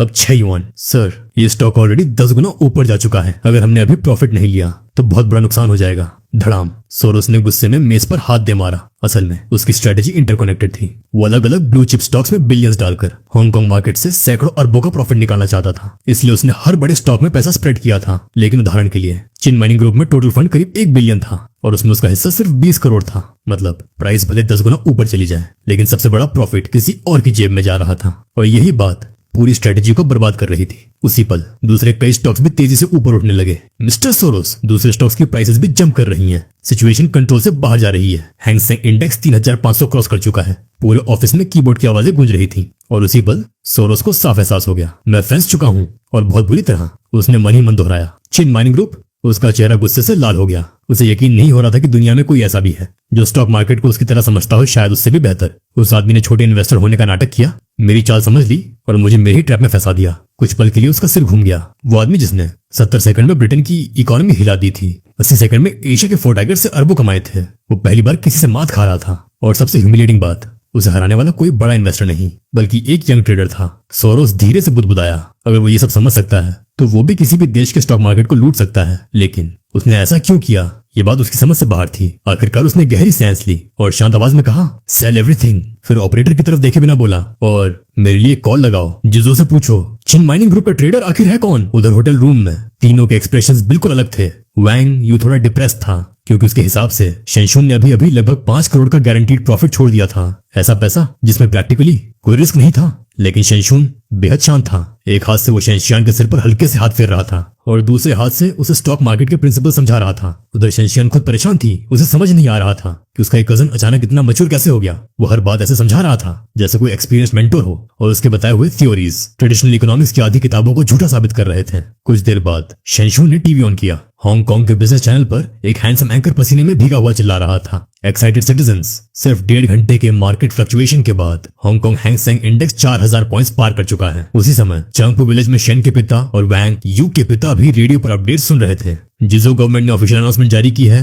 हांगकांग स्टॉक एक्सचेंज के बाहर हजारों नागरिक जमा हो चुके हैं। इंडेक्स 4000 पॉइंट्स को क्रॉस कर चुका है। लोग खुशी से झूम रहे हैं। हांगकांग गवर्नमेंट को फायर ब्रिगेड बुलानी पड़ी है। चिन माइनिंग ग्रुप ने गवर्नमेंट 20 बिलियन इन्वेस्ट किए हैं। शेयर्स मिलना मुश्किल हो गया है। हैंग सेंग इंडेक्स लगातार ऊपर जा रहा है और जल्द ही 6000 क्रॉस कर सकता है। और इस वक्त टीवी के सामने बैठा वांग यू भी उन्हीं सिटीजंस की तरह पैनिक एक्साइटमेंट में था। उसका सिर पूरी तरह घूम चुका था। ऊपर और नीचे के फ्लैट से लोगों की चीखें सुनाई दे रही थी। शॉक, एक्साइटमेंट, होप, हर कोई बस एक ही नंबर दोहरा रहा था, 7000। अब वांग यू पूरी तरह मार्केट के नशे में डूब चुका था। उसे स्टॉक मार्केट की बस आधी अधूरी समझ थी। उसने कभी खुद इन्वेस्ट नहीं किया था, लेकिन उसका फैमिली ग्रुप मार्केट से जुड़ा हुआ था और वो अच्छी तरह जानता था स्टॉक मार्केट किसी इंसान को कितनी दौलत दे सकता है। हर चीख, हर बढ़ता हुआ ग्राफ, यहाँ तक कि हैंग सेंग इंडेक्स ने हर 100 पॉइंट जंप उसकी पॉकेट में करोड़ डाल रहा था। टीवी रिपोर्टर की कौपती आवाज फिर गूंजी। हैंग सेंग इंडेक्स ने ऑफिशियली 7000 पॉइंट्स क्रॉस कर लिया है। ये सुनते ही वांग यू ऑलमोस्ट पागल हो गया। उसने अचानक शेनशुन को पकड़कर गले लगा लिया। वो एक्साइटमेंट में लगभग बेहोश होने वाला था, लेकिन शेनशुन ने उसे तुरंत धक्का देकर अलग किया। फिर कोल्ड टोन में बोला, ट्रांजैक्शंस रिकॉर्ड करते रहो। मुझे साफ साफ पता होना चाहिए कि उसने हांगकांग मार्केट से आखिर कितना पैसा निकाला है। शेनशियन ने सिर हिलाया। ठीक है, लेकिन पीछे से वांग यू फिर चिल्लाया, 7000 पॉइंट्स। शाओशुन, तुम्हें अंदाजा है हमने कितना पैसा कमाया है? करोड़ों नहीं, सैकड़ों करोड़। शेनशियन ने कैलकुलेशंस देखते हुए धीरे से कहा, शायद कई अरब। असल में आखिरी मोमेंट्स में शेनशियन ने बड़ी अमाउंट चिन माइनिंग ग्रुप में शिफ्ट कर दी थी, क्योंकि वो पहले से जानता था कि काशू गवर्नमेंट मेनलैंड ग्रुप्स में इन्वेस्ट करेगी और सबसे बड़ा फंड चिन माइनिंग ग्रुप में जाएगा। जहां तक बाकी ब्लू चिप स्टॉक्स की बात थी, उन पर टियांग का कंट्रोल था और शेनशियन के पास उनसे लड़ने जितना पैसा नहीं था। इसलिए शुरुआत से ही उसका गोल उन्हें हराना नहीं था। उसका असली टारगेट सिर्फ एक था, चिन माइनिंग ग्रुप। और आयरोनिकली सबसे ज्यादा प्रॉफिट भी उसी स्टॉक से हुआ। शेनशुन ने तुरंत पूछा, अबे चिन माइनिंग ग्रुप का शेयर कितने पर है? शेनशियन ने कैजुअली चेक किया, 120 युआन। कुछ सेकंड के लिए शेनशुन का चेहरा सफेद पड़ गया। फिर उसने धीरे से कहा, अब हम मार्केट से बाहर निकल सकते हैं। पास खड़ा वांग यू अभी भी इग्नोर्ड फील कर रहा था। उसने जल्दी से पूछा, शियांडी, इस बार हमने टोटल कितना कमाया? आखिरकार शेनशुन ने उसकी तरफ देखा और शांत स्वर में कहा, करीब 4 बिलियन। 4 बिलियन। वांग यू की आंखें फटी की फटी रह गईं। उसके दिमाग में जैसे बिजली गिर गई हो। मेरे पापा 10 जन्म में भी 4 बिलियन नहीं कमा सकते। शाओशुन, हम अमीर हो गए। इतना पैसा तो मैं पूरी जिंदगी में खर्च भी नहीं कर पाऊंगा। लेकिन तभी धप, शेनशुन ने मिनरल वाटर की बोतल खोली और पूरा पानी उसके चेहरे पर फेंक दिया। शांत हो जाओ, वांग यू खांसते हुए बोला, तुम्हें हुआ क्या है? लेकिन शेनशुन अब नोटबुक में कुछ कैलकुलेशंस कर रहा था। उसने धीरे से पूछा, उसने इस बार कितना कमाया? शेनशुन समझ गई कि वो सोरोस की बात कर रहा है। उसने हेल्पलेस टोन में कहा, उसने सब सेल कर दिया, टोटल 23 बिलियन। वांग यू की सांस अटक गई। वो आदमी मॉन्स्टर है। उसने सच में 23 बिलियन निकाल लिए। उसके पास आखिर कितना कैपिटल होगा? लेकिन शेनशुन ने राहत की सांस ली। कोई बात नहीं, 20 बिलियन से ज्यादा उसके लिए कुछ भी नहीं। लेकिन उसके माथे पर अभी टेंशन थी। हांगकांग की मैन्युफैक्चरिंग इंडस्ट्री शायद बर्बाद हो चुकी होगी। ये कहते हुए उसने हांगकांग के टॉप 10 मैन्युफैक्चरिंग ग्रुप्स की हालत चेक की। रिजल्ट, सब बैंकरप्ट हो चुके थे। वांग यू फिर पैनिक में आ गया। मेरे पापा का रियल एस्टेट ग्रुप, वो बचा है ना? शेनशुन ने डिजिटल कंप्यूटर देखते हुए सिर हिलाया। वो भी बैंकरप्ट हो गया। लेकिन मैं तुम्हें प्रॉफिट में हिस्सा दूंगा, उससे तुम आराम से नई कंपनी खोल सकते हो। एक नहीं, 10 कंपनीज। अब धीरे धीरे वांग यू को असली पिक्चर समझ आने लगी। सिर्फ उसके फैमिली की कंपनी नहीं, शेनशियान के पिता की रियल एस्टेट कंपनी भी खत्म हो चुकी थी। लेकिन रियल एस्टेट वाले फिर भी लकी थे, क्योंकि उनका नुकसान इनडायरेक्ट था। असल तबाही तो प्रोडक्शन इंडस्ट्रीज पर आई थी। Livestock, construction, processing, shipbuilding, clothing, हर प्रोडक्शन लिंक्ड ग्रुप तबाह हो चुका था। वांग यू पैनिक में लगातार कंप्यूटर पर कंपनीज चेक करने लगा। हर वो कंपनी जो उसके रिश्तेदारों या दोस्तों से जुड़ी थी। और जितना वो देखता गया, उसका चेहरा उतना ही सफेद पड़ता गया। फिर वो ऑलमोस्ट हिस्टेरिकल होकर बोला, ये सही नहीं हो सकता। मेरी एक्स गर्लफ्रेंड का फैमिली भी बैंकरप्ट हो गया। उनकी कंपनी तो स्टॉक मार्केट में लिस्टेड भी नहीं थी। ये हो ही नहीं सकता। वांग यू अब भी शॉक में था। शेनशुन धीरे धीरे उसके पास आया और बिना कुछ कहे डिजिटल कंप्यूटर बंद कर दिया। उस पल वांग यू को उसके अंदर एक अजीब सी ऑरा महसूस हुई, एक बड़े लीडर जैसी प्रेजेंस। ऐसा लग रहा था जैसे पूरा हांगकांग स्टॉक मार्केट उसकी उंगलियों पर चल रहा हो। शेनशुन ने शांत आवाज में कहा, मैंने तुमसे पहले ही कहा था, ब्लू चिप स्टॉक्स के अलावा बाकी सब कचरा है, और ये कचरा सिर्फ लिस्टेड कंपनीज तक सीमित नहीं है। फिर उसने वांग यू की आंखों में देखते हुए कहा, याद है मैंने तुमसे फेक कंपनीज बनवाई थी? उसी पल वांग यू को सब समझ आ गया। उसकी आंखें फैल गईं। ओह, इस दौर में जब हर कोई स्पेकुलेशन से जल्दी पैसा कमाना चाहता था, तब काउंटलेस तरीके मौजूद थे जिनसे अनलिस्टेड कंपनीज को इनडायरेक्टली लिस्टेड जंक स्टॉक्स में बदला जा सकता था। सोरोस ने भले ही 20 बिलियन से ज्यादा प्रॉफिट कमाया हो, लेकिन उस प्रॉफिट के पीछे शायद सैकड़ों अरब की वेल्थ तबाह हो चुकी थी। और वो नुकसान समाज के हर कोने तक पहुंचा था। हर इंडस्ट्री, हर फैमिली, हर इंसान किसी न किसी तरह उससे जुड़ा था। शेनशुन की आवाज भारी हो गई। इसके बाद हांगकांग की इकोनॉमी को बहुत बड़ा झटका लगेगा। तुम्हारे फैमिली जैसे ग्रुप्स जो मरकर भी सरवाइव कर सकते हैं, कुछ समय के लिए मार्केट पर कंट्रोल ले लेंगे। लेकिन इसका मतलब ये भी है कि तुम लोगों की रिस्पॉन्सिबिलिटी और बढ़ गई है। तुम्हें बाकी इंडस्ट्रीज को दोबारा खड़ा करने में मदद करनी होगी। उधर वांग यू पूरी तरह कंफ्यूज्ड और साइलेंट था। लेकिन दुनिया के दूसरे कोने में एक आदमी लाल आंखों से डिजिटल स्क्रीन को घूर रहा था। उसके आसपास ऑपरेटर्स चंपाने खोल रहे थे, सीटियां बजा रहे थे, सब सेलिब्रेट कर रहे थे। 20 बिलियन प्रॉफिट सिर्फ एक दिन में, और वो भी प्रैक्टिकली बिना रिस्क के। लेकिन अचानक धड़ाम, उस आदमी ने गुस्से में मेज पर हाथ मारा और पागलों की तरह चिल्लाया, सिर्फ 20 बिलियन, मेरा खुद का लगभग 40 बिलियन का नुकसान हुआ है। डैम दोस जिज़ो बस्टर्ड्स। पूरा ऑफिस एकदम साइलेंट हो गया। ऑपरेटर्स एक दूसरे का चेहरा देखने लगे। उन्हें समझ नहीं आ रहा था कि वो इतना फ्यूरियस क्यों है। तभी उसने ठंडी आवाज में पूछा, चिन माइनिंग ग्रुप के पीछे वाला ट्रेडर, उसका पता चला? एक ऑपरेटर कौंपते हुए फाइल लेकर आगे आया। उस ग्रुप के पीछे वेंगू नाम का ऑपरेटर है, Cambridge school of economics graduate, लेकिन उसने पहले सिर्फ करोड़ों लेवल तक की ट्रेडिंग की है। उस आदमी ने फाइल खोली और फोटो को घूरने लगा, फिर दांत पीसते हुए बोला, वेरी गुड। जिज़ो का एक सुअर। असल में उसकी ईगो बुरी तरह हर्ट हुई थी। उसे यकीन नहीं हो रहा था कि कैम्ब्रिज ग्रेजुएट, एक मामूली स्टूडेंट, उसे इतनी बुरी तरह ट्रैप कर सकता है, जबकि दुनिया भर के पीएचडी स्कॉलर्स उससे फाइनेंशियल मार्केट सीखने आते थे। हांगकांग मार्केट की इस लड़ाई ने साफ साबित कर दिया था कि उसका ओपोनेंट दुनिया के सबसे डेंजरस माइंड्स में से एक था। लेकिन रिजल्ट, वो सिर्फ एक ट्रेडर निकला, एक ऑर्डिनरी स्टूडेंट जिसने कभी बिलियंस का फंड तक हैंडल नहीं किया था। उस आदमी ने ठंडी आवाज में आदेश दिया, फॉरेन फेडरल फाइनेंस डिपार्टमेंट से कांटेक्ट करो, इस आदमी को यहाँ लाओ, मैं खुद देखना चाहता हूँ उसने मेरी बिछाई हुई चेस बोर्ड को तोड़ा कैसे। और उधर बेचारा वैंगू इस बात से पूरी तरह अनजान था कि फाइनेंशियल वर्ल्ड का एक मॉन्स्टर अब उसकी तरफ अपने पंजे बढ़ा चुका है और जल्द ही उसे ऐसी मुसीबत में फंसाने वाला है जिसे वो जिंदगी भर नहीं भूल पाएगा। उधर चांगपू विलेज में रात शांत थी, लेकिन माहौल नहीं। ओशन, और क्या पीना है? मैं अभी असिस्टेंट से मंगवाता हूँ। आज रात बिना पिए कोई घर नहीं जाएगा। गांव के टूटे फूटे चौक पर शेन के पिता और वोंग यू के पिता ने दावत रखी थी। पूरा गांव बुलाया गया था। दोनों हाथ में शराब लिए, कभी हंस रहे थे, कभी पागलों की तरह रो रहे थे। गांव वाले उन्हें देखकर सोच रहे थे, इन दोनों का दिमाग खराब हो गया है क्या? शेन फैमिली की हालत तो ऐसी थी कि कुछ घंटे पहले ही वो लोग छत से कूदने वाले थे, लेकिन उनके बेटे ने उन्हें वापस नीचे खींच लिया। और अब उन्होंने अपनी आंखों से अपनी इकोनॉमिक थ्योरी को सच होते देखा था। हांगकांग स्टॉक मार्केट से जंक स्टॉक से सफाया हो चुका था। शेन फैमिली सीधे अरबपतियों की लाइन में पहुंच गई थी। उधर वैंग यू के पिता पहले बैंकरप्ट हो चुके थे, लेकिन उन्हें पता था उनके बेटे ने शेनशुन को करोड़ों उधार दिए थे। इस बार जो पैसा वापस आने वाला था वो किसी भी हालत में 100 करोड़ युआन से कम नहीं होगा। मतलब वो लोग लिटरली रातों रात आसमान छू चुके थे। नशे में धुत वांग यू के पिता हंसते हुए बोले, ओल्ड शेन, मैंने पहले ही कहा था ना तुम्हारा बेटा बहुत बड़ा नाम कमाएगा। मेरे निकम्मे बेटे जैसा नहीं है वो। लेकिन मजे की बात ये थी, उन्हें जरा भी डर नहीं था कि शेनशुन पैसा लेकर भाग जाएगा, क्योंकि पिछली जिंदगी में भी जब शेन के पिता मर गए थे तब वैंग यू के पिता ने बिना एक पल सोचे शेनशुन की जिम्मेदारी उठा ली थी। उन्हें हमेशा से लगता था ये लड़का ऑर्डिनरी नहीं है, एक दिन जरूर कुछ बड़ा करेगा। शेन के पिता गिल्ट में बोले, ऐसा मत कहो, मेरे बेटे को भी वैंग फैमिली की वजह से ही मौका मिला है। क्योंकि अंदर ही अंदर उन्हें अब भी गिल्ट था, आखिर उन्होंने शेनशुन को इतनी डेंजरस सिचुएशन में धकेल दिया था। अगर इस बार उनकी थ्योरी गलत निकलती तो अंजाम इमेजिन भी नहीं किया जा सकता था। मरना तो अलग बात थी, सिर्फ यांग डोंग ही उनके पूरे परिवार को जीते जी नरक दिखा देता, शायद हाथ पैर तक कटवा देता। उसी वक्त जब दोनों अभी तक शौक से बाहर भी नहीं आए थे, तभी शेनमू दौड़ता हुआ आया। उसके हाथ में वैंग यू के पिता का पुराना बड़ा मोबाइल था। वो घबरा कर बोला, तुम्हारे बेटे का फोन है, वो पूछ रहा है शाओशुन कहाँ है। ये सुनते ही वैंग यू के पिता की आंखें चमक उठी। उन्होंने तुरंत फोन छीन लिया। वो अभी वैंग यू को स्लीपिंग पिल्स वाली हरकत के लिए डांटने ही वाले थे कि दूसरी तरफ से वैंग यू की घबराई हुई चीख सुनाई दी, पापा सब गड़बड़ हो गया, शाओशुन को यांग डोंग ने पकड़ लिया है। क्या? वैंग यू के पिता झटके से खड़े हो गए। उन्होंने पैनिक में पूछा, तुम लोगों का कमाया हुआ सारा पैसा उस जानवर यांग डोंग ने छीन लिया? नहीं। फोन की दूसरी तरफ वैंग यू हाँफ रहा था। ऐसा लग रहा था जैसे अभी अभी किसी लड़ाई से निकला हो। वो तेजी से बोला, हमने 4 बिलियन कमाए हैं पापा। शाओशुन ने मुझे एक बैंक कार्ड दिया है, उसमें 1.5 बिलियन है। उसने कहा ये हमारे फैमिली के लिए रिवॉर्ड है और बोला कि आप 1 बिलियन लेकर मेनलैंड में रियल एस्टेट में इन्वेस्ट करिए। लेकिन ये सब छोड़िए पापा, जल्दी किसी को भेजिए, मुझे डर यंग डोंग वो हैवान शाओशुन को मार डालेगा। ये कहकर वैंग यू ने फोन काट दिया। वैंग यू के पिता गुस्से में बड़बड़ाए, निकम्मा कहीं का। लेकिन जब वो संभले तो उन्होंने देखा शेन के माता पिता का चेहरा पूरी तरह सफेद पड़ चुका था। वैसे भी दोनों बहुत जल्दी डर जाते थे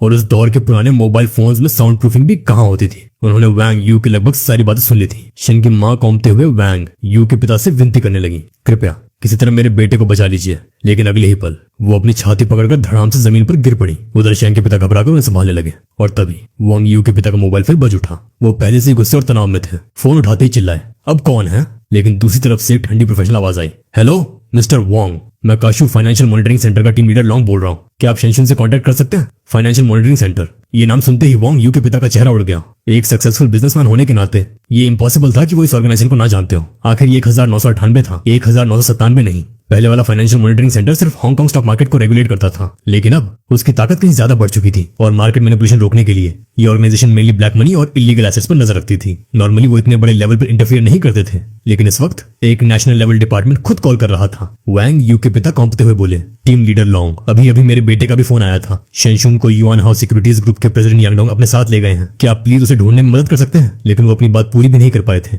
कि दूसरी तरफ से फोन कट गया और उसी पल पूरी पार्टी में सिर्फ वैंग यू के पिता और शेन के पिता के चेहरों पर मौत जैसी खामोशी छा गई। उन्होंने तुरंत असिस्टेंट्स को बुलाया और शेन की मां को हॉस्पिटल भेजा। Hong Kong Kowloon district. अंधेरे में शेनशुन की आंखों पर पट्टी बंधी हुई थी। चारों तरफ लगातार कार हॉर्न्स की आवाजें आ रही थी। कुछ देर बाद गाड़ी एक शांत जगह पर जाकर रुकी। शेनशुन ने महसूस किया उसने किसी का छोटा सा हाथ पकड़ रखा है। वो समझ गया ये शेनशियान का हाथ था। उस वक्त शेनशियान भी डरी हुई थी। उसने धीरे से फुसफुसाया, कजन, लेकिन तभी पास खड़े बॉडीगार्ड ने चीख कर कहा, चुप, वरना जान से मार दूंगा। शेनशुन की सांस अटक गई। असल में वैंग यू को पैसे देने के थोड़ी देर बाद ही कुछ लोग होटल में घुस आए थे और उसे उठा ले गए। शेनशियान चाहती तो भाग सकती थी, लेकिन किसी ने इमेजिन भी नहीं किया था कि वो खुद सामने आकर कह देगी, मैं शेनशुन की कजन हूँ। और इसी वजह से दोनों को साथ उठा लिया गया। रास्ते भर आवाजों को सुनकर शेनशुन ने अंदाजा लगा लिया था कि वो लोग होटल वाले लिवान डिस्ट्रिक्ट से निकलकर काओलून के रिच एरिया में पहुंच चुके हैं, जहां भीड़ बहुत कम थी, मतलब साफ था। उसके पीछे यांगडोंग ही था। 10 मिनट बाद गाड़ी एक लग्जरी विला के सामने जाकर रुकी। बॉडीगार्ड्स ने शेनशुन और शेनशन को घसीटकर अंदर धकेल दिया। जब शेनशुन की आंखों से पट्टी हटाई गई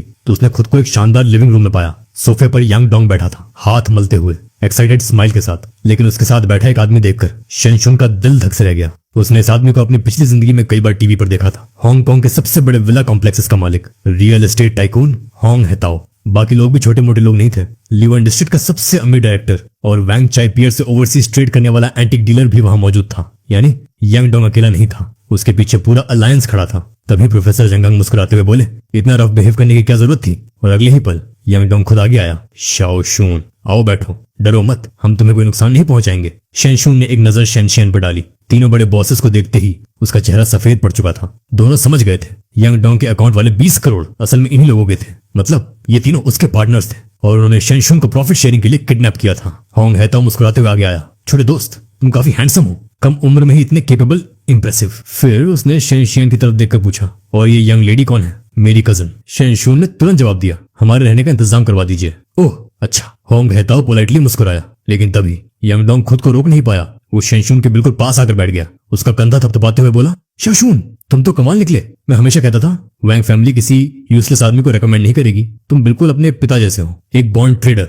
फिर उसने आंखें सिकोड़कर पूछा, तो बताओ इस बार कितना कमाया? बस एक नजर में शेनशुन समझ गया कि यांगडोंग उसे टेस्ट कर रहा। अगर होंग हेताओ उसे ढूंढ सकता था तो यांगडोंग को उसके प्रॉफिट्स का अंदाजा ना हो, ये इम्पॉसिबल था। शायद जिस पल उसके अकाउंट में 4 बिलियन आए उसी पल उसकी लोकेशन ट्रैक हो चुकी थी। शेनशुन शांत स्वर में बोला, 4 बिलियन, लेकिन उसमें से 1.5 बिलियन मुझे एक दोस्त को लौटाने हैं। तभी लिवान डिस्ट्रिक्ट के डायरेक्टर हुआंग ने गाली देते हुए कहा, सारा फायदा तो वांग फैमिली उठा गई। सुन लड़के, तुम बिल्कुल लॉयल नहीं हो। अगर पहले पता होता कि इतना बड़ा मौका है तो तुम सबसे पहले हमारे पास आते। हमारे पास पैसों की कोई कमी नहीं है, तुम्हारे लिए 1-2 करोड़ अरेंज करना तो हमारे लिए बच्चों का खेल था। ये सुनकर शेनशुन अजीब तरीके से मुस्कुराया। वो अच्छी तरह जानता था उसके सामने बैठे ये लोग बाहर से शरीफ दिखते हैं, लेकिन अंदर से असली दरिंदे हैं। मुंह से कह रहे थे कि उन्हें नुकसान हुआ है, लेकिन असलियत ये थी, ये चाहते थे कि खुद का एक पैसा भी ना लगे और पूरा फायदा उनकी जेब में जाए। हांगकांग स्टॉक मार्केट के ज्यादातर जंक स्टॉक्स असल में इन्हीं जैसे लोगों की स्पेकुलेशन की भूख मिटाने के लिए बनाए गए थे। इस बार सोरोस हांगकांग मार्केट से 24 बिलियन निकाल पाया तो उसके पीछे सबसे बड़ी वजह यही लोग थे। तभी यांगडोंग ने घबराकर थूक निकला, फिर मजबूरी वाली स्माइल के साथ बोला, शाओशुन, तुमने मेरे पर्सनल अकाउंट से लगभग 1 बिलियन बना दिया।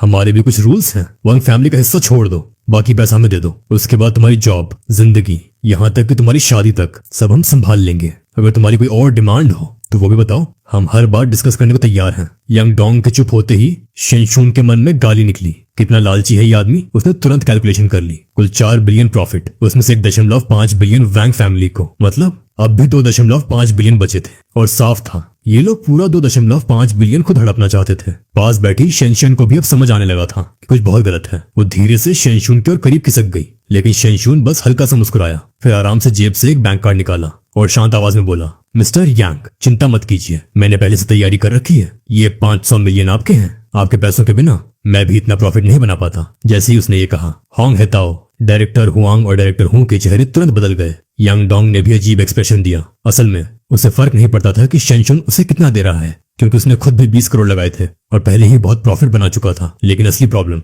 डायरेक्टर हु था। धड़ाम उसने गुस्से में मेज पर हाथ पटका, फिर उंगली शेंशुन की तरफ तान कर चिल्लाया, बदतमीज लड़के, क्या तू किसी भिखारी को भगा रहा है? 500 मिलियन? तुझे अंदाजा भी है तेरी वजह से हमें कितना नुकसान हुआ है? ये रकम तो मेरे दांत में फंसा तिनका निकालने के लिए भी काफी नहीं। तुझे पता है तेरी हरकत की वजह से हमारी कितनी संपत्ति डूब गई। उसकी दहाड़ सुनकर शेंशन डर गई। वो इंस्टिंक्टिवली शेंशुन के और करीब आ गई, लेकिन तभी उसने देखा शेंशुन बस उसकी तरफ देखकर हल्का सा मुस्कुरा रहा था, मानो उसे पहले से पता हो कि ये लोग आखिर कैसे हैं। शेंशन ने लोगों के बारे में पहले भी सुना था। अगर उसके पिता भी यहाँ होते तो शायद वो भी इन लोगों के साथ एक टेबल पर बैठने लायक नहीं माने जाते। इन तीनों की ताकत इतनी थी कि पूरा जिजो इकोनॉमिक सर्कल हिला सकते थे, और अब उसके सामने बैठा उसका कजन उनसे अकेले भिड़ रहा था। जब वो टेंशन में थी तभी शेंशुन ने धीरे से उसका हाथ पकड़ लिया, गर्म मजबूत हाथ। शेंशियान एक पल के लिए फ्रीज हो गई। उसने बगल में बैठे शेंशुन को देखा और उसके मन में एक ही सवाल आया, क्या ये अब भी वही शाओशुन है? शेंशुन ने हल्के से उसकी उंगलियां दबाई, फिर गंभीर होकर बोला, अगर मैं ना होता तो आप तीनों अब तक बैंकरप्ट हो चुके होते। असल में आप लोगों को मेरा शुक्रिया अदा करना चाहिए। बदतमीज लड़के, डायरेक्टर हूं फिर गर जा। उसने इतनी जोर से मेज पर हाथ मारा कि शराब का ग्लास नीचे गिरकर टूट गया। कांच टूटने की तेज आवाज पूरे कमरे में गूंज उठी और अगले ही पल पूरा माहौल बर्फ जैसा ठंडा हो गया। लेकिन शेंशुन ने बस कंधे उचकाए, मुझे आप लोगों से झूठ बोलने की कोई जरूरत नहीं है। अगर भरोसा नहीं है तो प्रोफेसर जंग टंग से पूछ लीजिए, उनकी बात पर तो यकीन करेंगे, है ना? उसकी बात खत्म होते ही कमरे में मौजूद सबकी नजरें एक साथ जंग कांग पर टिक गईं। प्रोफेसर जंग कांग एक्साइटमेंट में अपने हाथ मलने लगे। उनकी आंखों में चमक थी। बॉस जल्दी मत कीजिए, ये छोटा भाई बिल्कुल सच कह रहा है। इन्होंने गहरी सांस लेकर कहा, अगर इस छोटे भाई ने मदद न की होती तो शायद पूरा जिजो और भी बड़ी तबाही में डूब जाता। भाई अगर तुम्हें मेरी उम्र से प्रॉब्लम ना हो तो मैं तुम्हें अपना गुरु मानने को तैयार हूँ। प्रोफेसर जंग कांग की ये बात सुनते ही पूरा कमरा सन्न रह गया। आखिर जंग कांग कौन थे? जिजो फाइनेंशियल वर्ल्ड की लिविंग लेजेंड। न जाने कितने बड़े लोग उन्हें मास्टर मानते थे, और आज वो एक 20 साल के लड़के को जिसके दूध के दांत भी ठीक से नहीं टूटे उसे अपना गुरु बनाने की बात कर रहे थे। ऐसी बात सुनकर कोई शौक में न जाए, ये पॉसिबल ही नहीं था। कक है। डायरेक्टर हुआंग ने ऑकवर्ड होकर 2 बार खांसा। उनके चेहरे पर हल्की शर्मिंदगी थी। प्रोफेसर जंग, आज हमने छोटे भाई शेंशुन को यहाँ बिजनेस डिस्कस करने के लिए बुलाया है। गुरु वाली बात बाद में भी हो सकती है ना? प्रोफेसर जंग कैंग को भी शायद एहसास हो गया था कि वो थोड़ा ओवर एक्साइटेड हो गए थे। उन्होंने तुरंत खुद को संभाला और वापस अपनी सीट पर बैठ गए, लेकिन उनकी आंखों की एक्साइटमेंट अब भी छिप नहीं रही थी। उनकी नजरें लगातार शेंशुन पर टिकी थी। तभी होंगएताओ ने आंखें सिकोड़ते हुए कहा, असल में हमने छोटे भाई को यहाँ पैसे मांगने के लिए नहीं बुलाया। 2.5 बिलियन कोई छोटी रकम नहीं है, लेकिन हमारे लिए उतनी भी बड़ी नहीं। शेंशुन ने शांत स्वर में कहा, मिस्टर होंग जो कहना है सीधे कहिए। मनी मन वो हंसा। अभी तक छोटे लड़के बोल रहा था, अब छोटे भाई कहने लगा। होंगएताओ जोर से हंसा। अच्छा तो फिर सीधी बात करते हैं। उसने टेबल पर रखा बड़ा मोबाइल उठाया और सेक्रेटरी को कॉल लगाया, वो चीजें लेकर आओ। कुछ ही पलों बाद लंबी टांगों वाली रेड हील्स पहने एक बेहद अट्रैक्टिव सेक्रेटरी कमरे में दाखिल हुई। उसके हाथों में फाइल्स का एक बंडल था। वो झुककर फाइल्स शेंशुन के सामने रखने लगी, और जैसे ही वो झुकी शेंशुन की एक ही नजर में पूरा नजारा साफ दिख गया। Black list लिंगरी। सेक्रेटरी ने शायद उसकी नजर पकड़ ली थी। उसने हल्का सा आंख मार दी। शेंशुन थैंक यू बोलने ही वाला था कि अचानक उसके दाहिने हाथ में तेज दर्द हुआ। उसने देखा पास बैठी शेंशियन मुंह फुलाकर उसे घूर रही थी। वो सरप्राइजिंगली क्यूट लग रही थी। शेंशुन मजबूरी में फाइल्स उठाकर देखने लगा ताकि अपनी ऑकवर्डनेस छिपा सके। होंगएताओ मुस्कुराया, छोटे भाई कुछ समझ आया? शेंशुन ने फाइल्स देखकर भौएं सिकोड़ ली। ये सब बेकार इंटरनेट कंपनीज हैं। लेकिन उसी पल उसे अंदर ही अंदर कुछ अंदाजा हो गया, अभी तो इनकी कोई कीमत नहीं है। होंगएताओ ने वाइन का सिप लेते हुए कहा, लेकिन फ्यूचर का कौन जानता है? शेंशुन ने सीधा जवाब दिया, मिस्टर होंग चाहते हैं कि इन कंपनीज के शेयर्स पंप किए जाएं ताकि बाद में उन्हें ऊंचे दाम पर बेचा जा सके। हा हा हा। होंगएताओ जोर से हंस पड़ा। देखा स्मार्ट लोगों के साथ काम करना कितना आसान होता है। फिर उसने धीरे धीरे कहा, ये सारी कंपनीज हमारे कंट्रोल में हैं और तुमने मार्केट में जो अर्थक्वेक पैदा किया है उसके बाद अब एक बड़ी रिशफल आने वाली है, यानी शेयर प्राइसेस पुश करने का परफेक्ट टाइम। और वो गलत भी नहीं था। मार्केट इस वक्त क्योस में था। इन्वेस्टर्स पैनिक में थे। अगर ऐसे समय में कुछ स्टॉक्स मार्केट ट्रेंड के खिलाफ ऊपर जाने लगे तो वो इंस्टेंटली अटेंशन पकड़ लेते, और उसके बाद उनकी कीमत कितनी ऊपर जाएगी कोई नहीं बता सकता। शेंशुन मनी मन सोच रहा था, इन लोगों की स्मेल पकड़ने की एबिलिटी सच में खतरनाक है। तभी होंगएताओ आगे झुका, तो बताओ क्या तुम हमारे साथ काम करना चाहोगे? उसकी आवाज बेहद फ्रेंडली थी। अगर तुम हमारे साथ जुड़ जाओ तो मैं तुम्हें जिंदगी भर लग्जरी की गारंटी देता हूँ, और वो 2.5 बिलियन भी भूल जाओ। शेंशुन ने हल्का सा सिर झुकाया, लेकिन जवाब नहीं दिया, क्योंकि वो अच्छी तरह समझ चुका था अगर ये लोग सफल हो गए तो 2.5 बिलियन क्या चीज है। पूरा नेशनल इकोनॉमी इनके कंट्रोल में जा सकता था। ये लोग शेयर प्राइसेस स्काई रॉकेट करेंगे,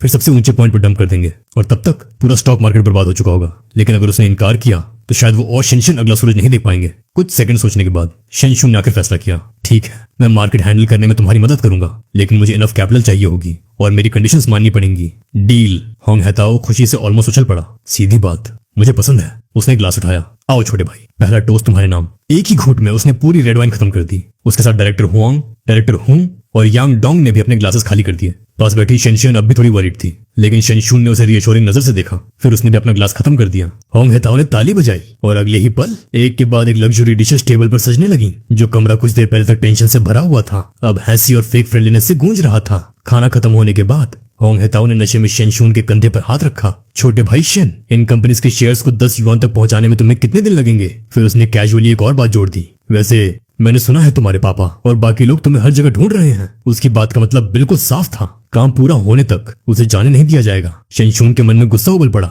इस बूढ़े की मुझे थ्रेटन करने की हिम्मत कैसे हुई? लेकिन बाहर से उसने नशे में होने का एक्ट करते हुए छाती ठोकी। बस इंतजार कीजिए, 3 दिन में काम पूरा कर दूंगा, आपको डिसअपॉइंट नहीं करूंगा। वाह, होटाओ खुशी से हंस पड़ा। नौजवान हो तो ऐसा। फिर उसने बटलर लियू को बुलाया। बटलर लियू, छोटे भाई और इस यंग लेडी को तैयार किए गए बेडरूम तक ले जाओ, इनको जो चाहिए सब अरेंज होना चाहिए। जी मालिक। बटलर लियू ने आदर से सिर झुकाया। फिर शेनशून से पूछा, क्या मैडम को रूम तक पहुंचाने के लिए किसी को बुलाऊं? क्योंकि शेनशियन ज्यादा शराब नहीं पी सकती थी। सिर्फ 2 ग्लासेस रेड वाइन के बाद ही वो टेबल पर ऑलमोस्ट बेहोश हो चुकी थी। छोड़िए, मैं संभाल लूंगा। शेनशून ने उसका हाथ अपनी गर्दन के पीछे रखा और उसे गोद में उठा लिया। उसे खुद भी हैरानी हुई वो कितनी हल्की थी। बटलर लियू के पीछे पीछे चलते हुए उसने कमरे को कैजुअली ऑब्जर्व किया। कमरा बेहद बड़ा था। लग्जरी फर्नीचर, प्राइवेट बाथरूम, हर चीज टॉप क्लास थी। पूरा रूम किसी 5 स्टार स्वीट जैसा लग रहा था। बटलर लियू के जाने के बाद शेनशून ने शेनशियन को धीरे से बड़े सॉफ्ट बेड पर लिटा दिया। रेड वाइन का असर उसके चेहरे पर साफ दिख रहा था। उसकी गोरी गर्दन हल्की लाल हो गई थी। कपड़े भी थोड़े बिखर गए थे। शेनशून कुछ पल के लिए चुप रह गया। फिर उसने गहरी सांस ली।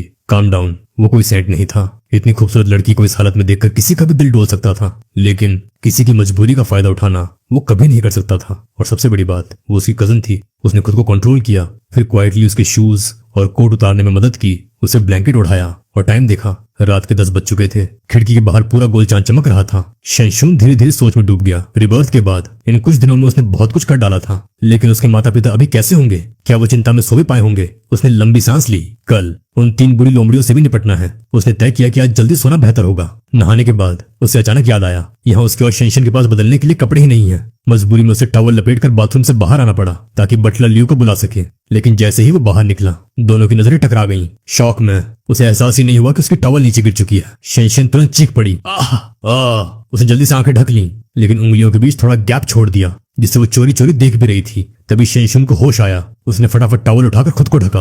वो तुम उठ गई। उसके दिमाग में एम्बैरेसमेंट की सुनामी चल रही थी। ये कैसी बेवकूफी हो गई? शिनशियान धीरे से बोली, मुझे बहुत प्यास लगी थी, पानी ढूंढने उठी थी। अब भी चक्कर आ रहा है क्या? शेनशून ने थोड़ा कंसर्न से पूछा। थोड़ी देर सोई थी, अब उतना नहीं। तभी बाहर से बटलर लियू की आवाज आई, मिस्टर शिन, मिशन सब ठीक अंदर। शेनशून मनी में हंस पड़ा। इन बूढ़ों ने सच में लोगों को निगरानी पर लगाया हुआ है। वो दरवाजे के पास जाकर बोला, कुछ नहीं, बस हमारे लिए मेंस और वुमेन्स क्लोथ अरेंज कर दीजिए, नए होने चाहिए। ठीक है, और कुछ चाहिए? फिलहाल नहीं। जैसे ही फुटस्टेप्स दूर गईं, शेनशून कुछ बोलने वाली थी, लेकिन शेनशून ने तुरंत उसे चुप रहने का इशारा किया। उसने दीवारों की तरफ देखा, मतलब साफ था, वॉल्स हैव ईयर्स। इसके बाद वो वापस बाथरूम में गया और बाथरूम की लाइट बार ऑन ऑफ करने लगा। 1 बार, 2 बार, 3 बार। फिर उसने भौहें सिकोड़ ली और धीरे से पानी का एक गिलास उठा लिया। शेनशून ने बाथरूम की लाइट पर पानी छिड़क दिया। पानी पड़ते ही ऊपर वाला बल्ब 2 बार झपका और फिर बंद हो गया। शेनशियान कुछ पूछने ही वाली थी, लेकिन शेनशून ने तुरंत उसे फिर चुप करा दिया। अगले ही पल वो नीचे झुका और सिंक के नीचे टटोलने लगा। बस कुछ सेकंड बाद उसके हाथ में एक छोटा काला लिसनिंग डिवाइस था जिसकी रेड लाइट अभी ब्लिंक कर रही थी। शेनशियान शॉक में रह गई, लेकिन शेनशून यही नहीं रुका। वो तुरंत बेडरूम में गया। टीवी के पीछे, टेबल लैंप के अंदर, ड्रॉवर में, यहाँ तक कि चेयर के नीचे से भी उसने कुल 4 लिसनिंग डिवाइसेस निकाल लिए। शेनशून दांत भींचकर बोला, ये बूढ़ी लोमड़ियां सच में हर पल हम पर नजर रख रही हैं। एक एक करके उसने सारे डिवाइसेस बंद कर दिए। तब जाकर शेनशियन डरते हुए बोली, तुम्हें कैसे पता चला कि यहाँ बग्स छिपे हुए हैं? अब शेनशियन सच में उसके सामने हार मान चुकी थी। हजारों सोने के सिक्कों का रिस्क लेकर लाखों कमाने की हिम्मत, 3 बड़े बॉसेस के सामने बिना डरे खड़े रहने का कॉन्फिडेंस, और अब एक ट्रेंड स्पाई की तरह हिडन बग्स ढूंढ निकालना। ये सब देखकर उसके लिए शेनशून को समझना और मुश्किल हो गया था। शेनशून कैजुअली बोला, टीवी में देखा था, सोचा नहीं था कि असल में भी ऐसा होता है। वो उसे थोड़ी बता सकता था कि पिछली जिंदगी में यूएस स्टॉक मार्केट से अरबों कमाने के बाद एनडीए जैसी एजेंसीज भी उस पर नजर रखती थी। कुछ देर चुप रहने के बाद शेनशून धीरे से बोली, शेनशून, मुझे लग रहा है कि मैं तुम्हें अब बिल्कुल नहीं समझ पा रही हूँ। शेनशून हल्का सा मुस्कुराया। शियान डी, चिंता मत करो, मैं वही हूँ जो पहले था, बस कुछ चीजों ने मुझे बदल दिया। शेनशियान ने सिर झुका लिया। मुझे तुम्हारी चिंता हो रही है। इन लोगों से निपटना आसान नहीं है। मुझे डर है कहीं वो तुम्हें बर्बाद न कर दे। उसकी बात सुनकर शेनशून कुछ पल के लिए चुप हो गया। उसके मन में अचानक एक अजीब सा एहसास उठा। कितना समय हो गया, कितने समय बाद कोई सच में मेरी चिंता कर रहा है। पिछली जिंदगी में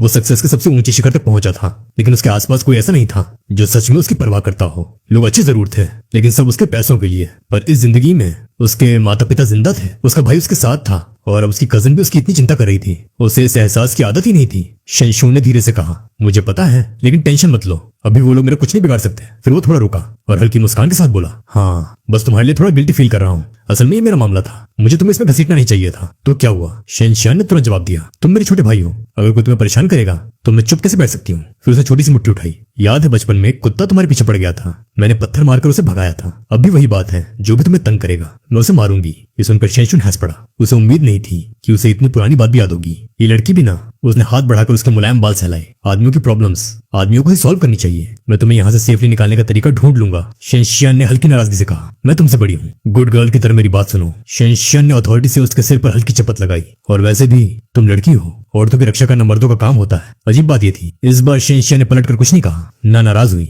ना विरोध किया।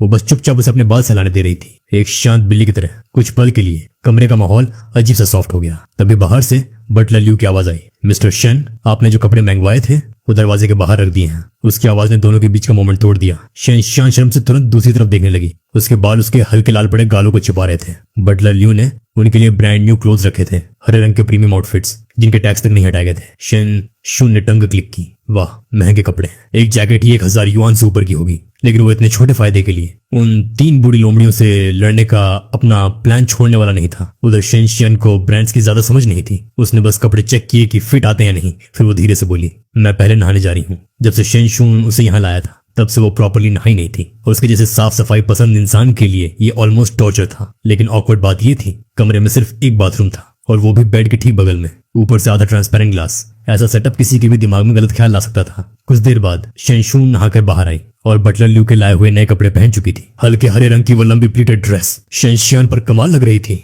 वो पहले से इनोसेंट और सॉफ्ट दिखती थी, लेकिन ये ड्रेस पहनने के बाद उसमें एक अलग ही फ्रेशनेस आ गई थी। कुछ पल के लिए शेनशून बस उसे देखता रह गया। मैंने पहले कभी नोटिस क्यों नहीं किया कि शेनशियान इतनी खूबसूरत है। शेनशियान थोड़ा शर्माकर बोली, क्या ये कपड़े मुझ पर अजीब लग रहे हैं? मैं कहीं बच्ची जैसी तो नहीं लग रही? शेनशियान ने बिना सोचे जवाब दिया, नहीं, तुम पर बहुत अच्छे लग रहे हैं, बहुत सुंदर। उसकी आवाज बिल्कुल दिल से निकली थी। शेनशियान ने धीरे से होंठ दबाए, शुक्र है तुम्हें थोड़ी अक्ल तो है। लेकिन उसके चेहरे की मुस्कान छिपी नहीं रही थी। वो धीरे से आकर शेनशियान के पास बैठ गई। अपनी आधी गीली लटक उंगलियों से घुमाते हुए उसने पूछा, सच बताओ, क्या हमारे पास यहाँ से निकलने का कोई रास्ता है? बिल्कुल है, शेनशियान ने बिना हिचकिचाए जवाब दिया। अगर मैं नहीं भी निकल पाया तो भी तुम्हें यहाँ से सेफली निकाल दूंगा। ये सुनते ही शेनशियान घबरा गई। ऐसा मत कहो, अगर तुम नहीं जा पाए तो मैं भी यहीं रुकूंगी। फिर शायद उसे अपनी बात थोड़ी ऑकवर्ड लगी तो वो जल्दी से बोली, मैं तुम्हारी बड़ी बहन हूँ, अगर तुम्हें अकेला छोड़कर चली गई तो अंकल आंटी को क्या जवाब दूंगी? शेनशियान हंस पड़ा। उसके दिल में अचानक गर्माहट सी फैल गई। कुछ देर बाद उसने गंभीर होकर कहा, मेरे पास एक प्लान है, लेकिन थोड़ा डेंजरस है। शायद मुझे तुम्हारी मदद चाहिए होगी।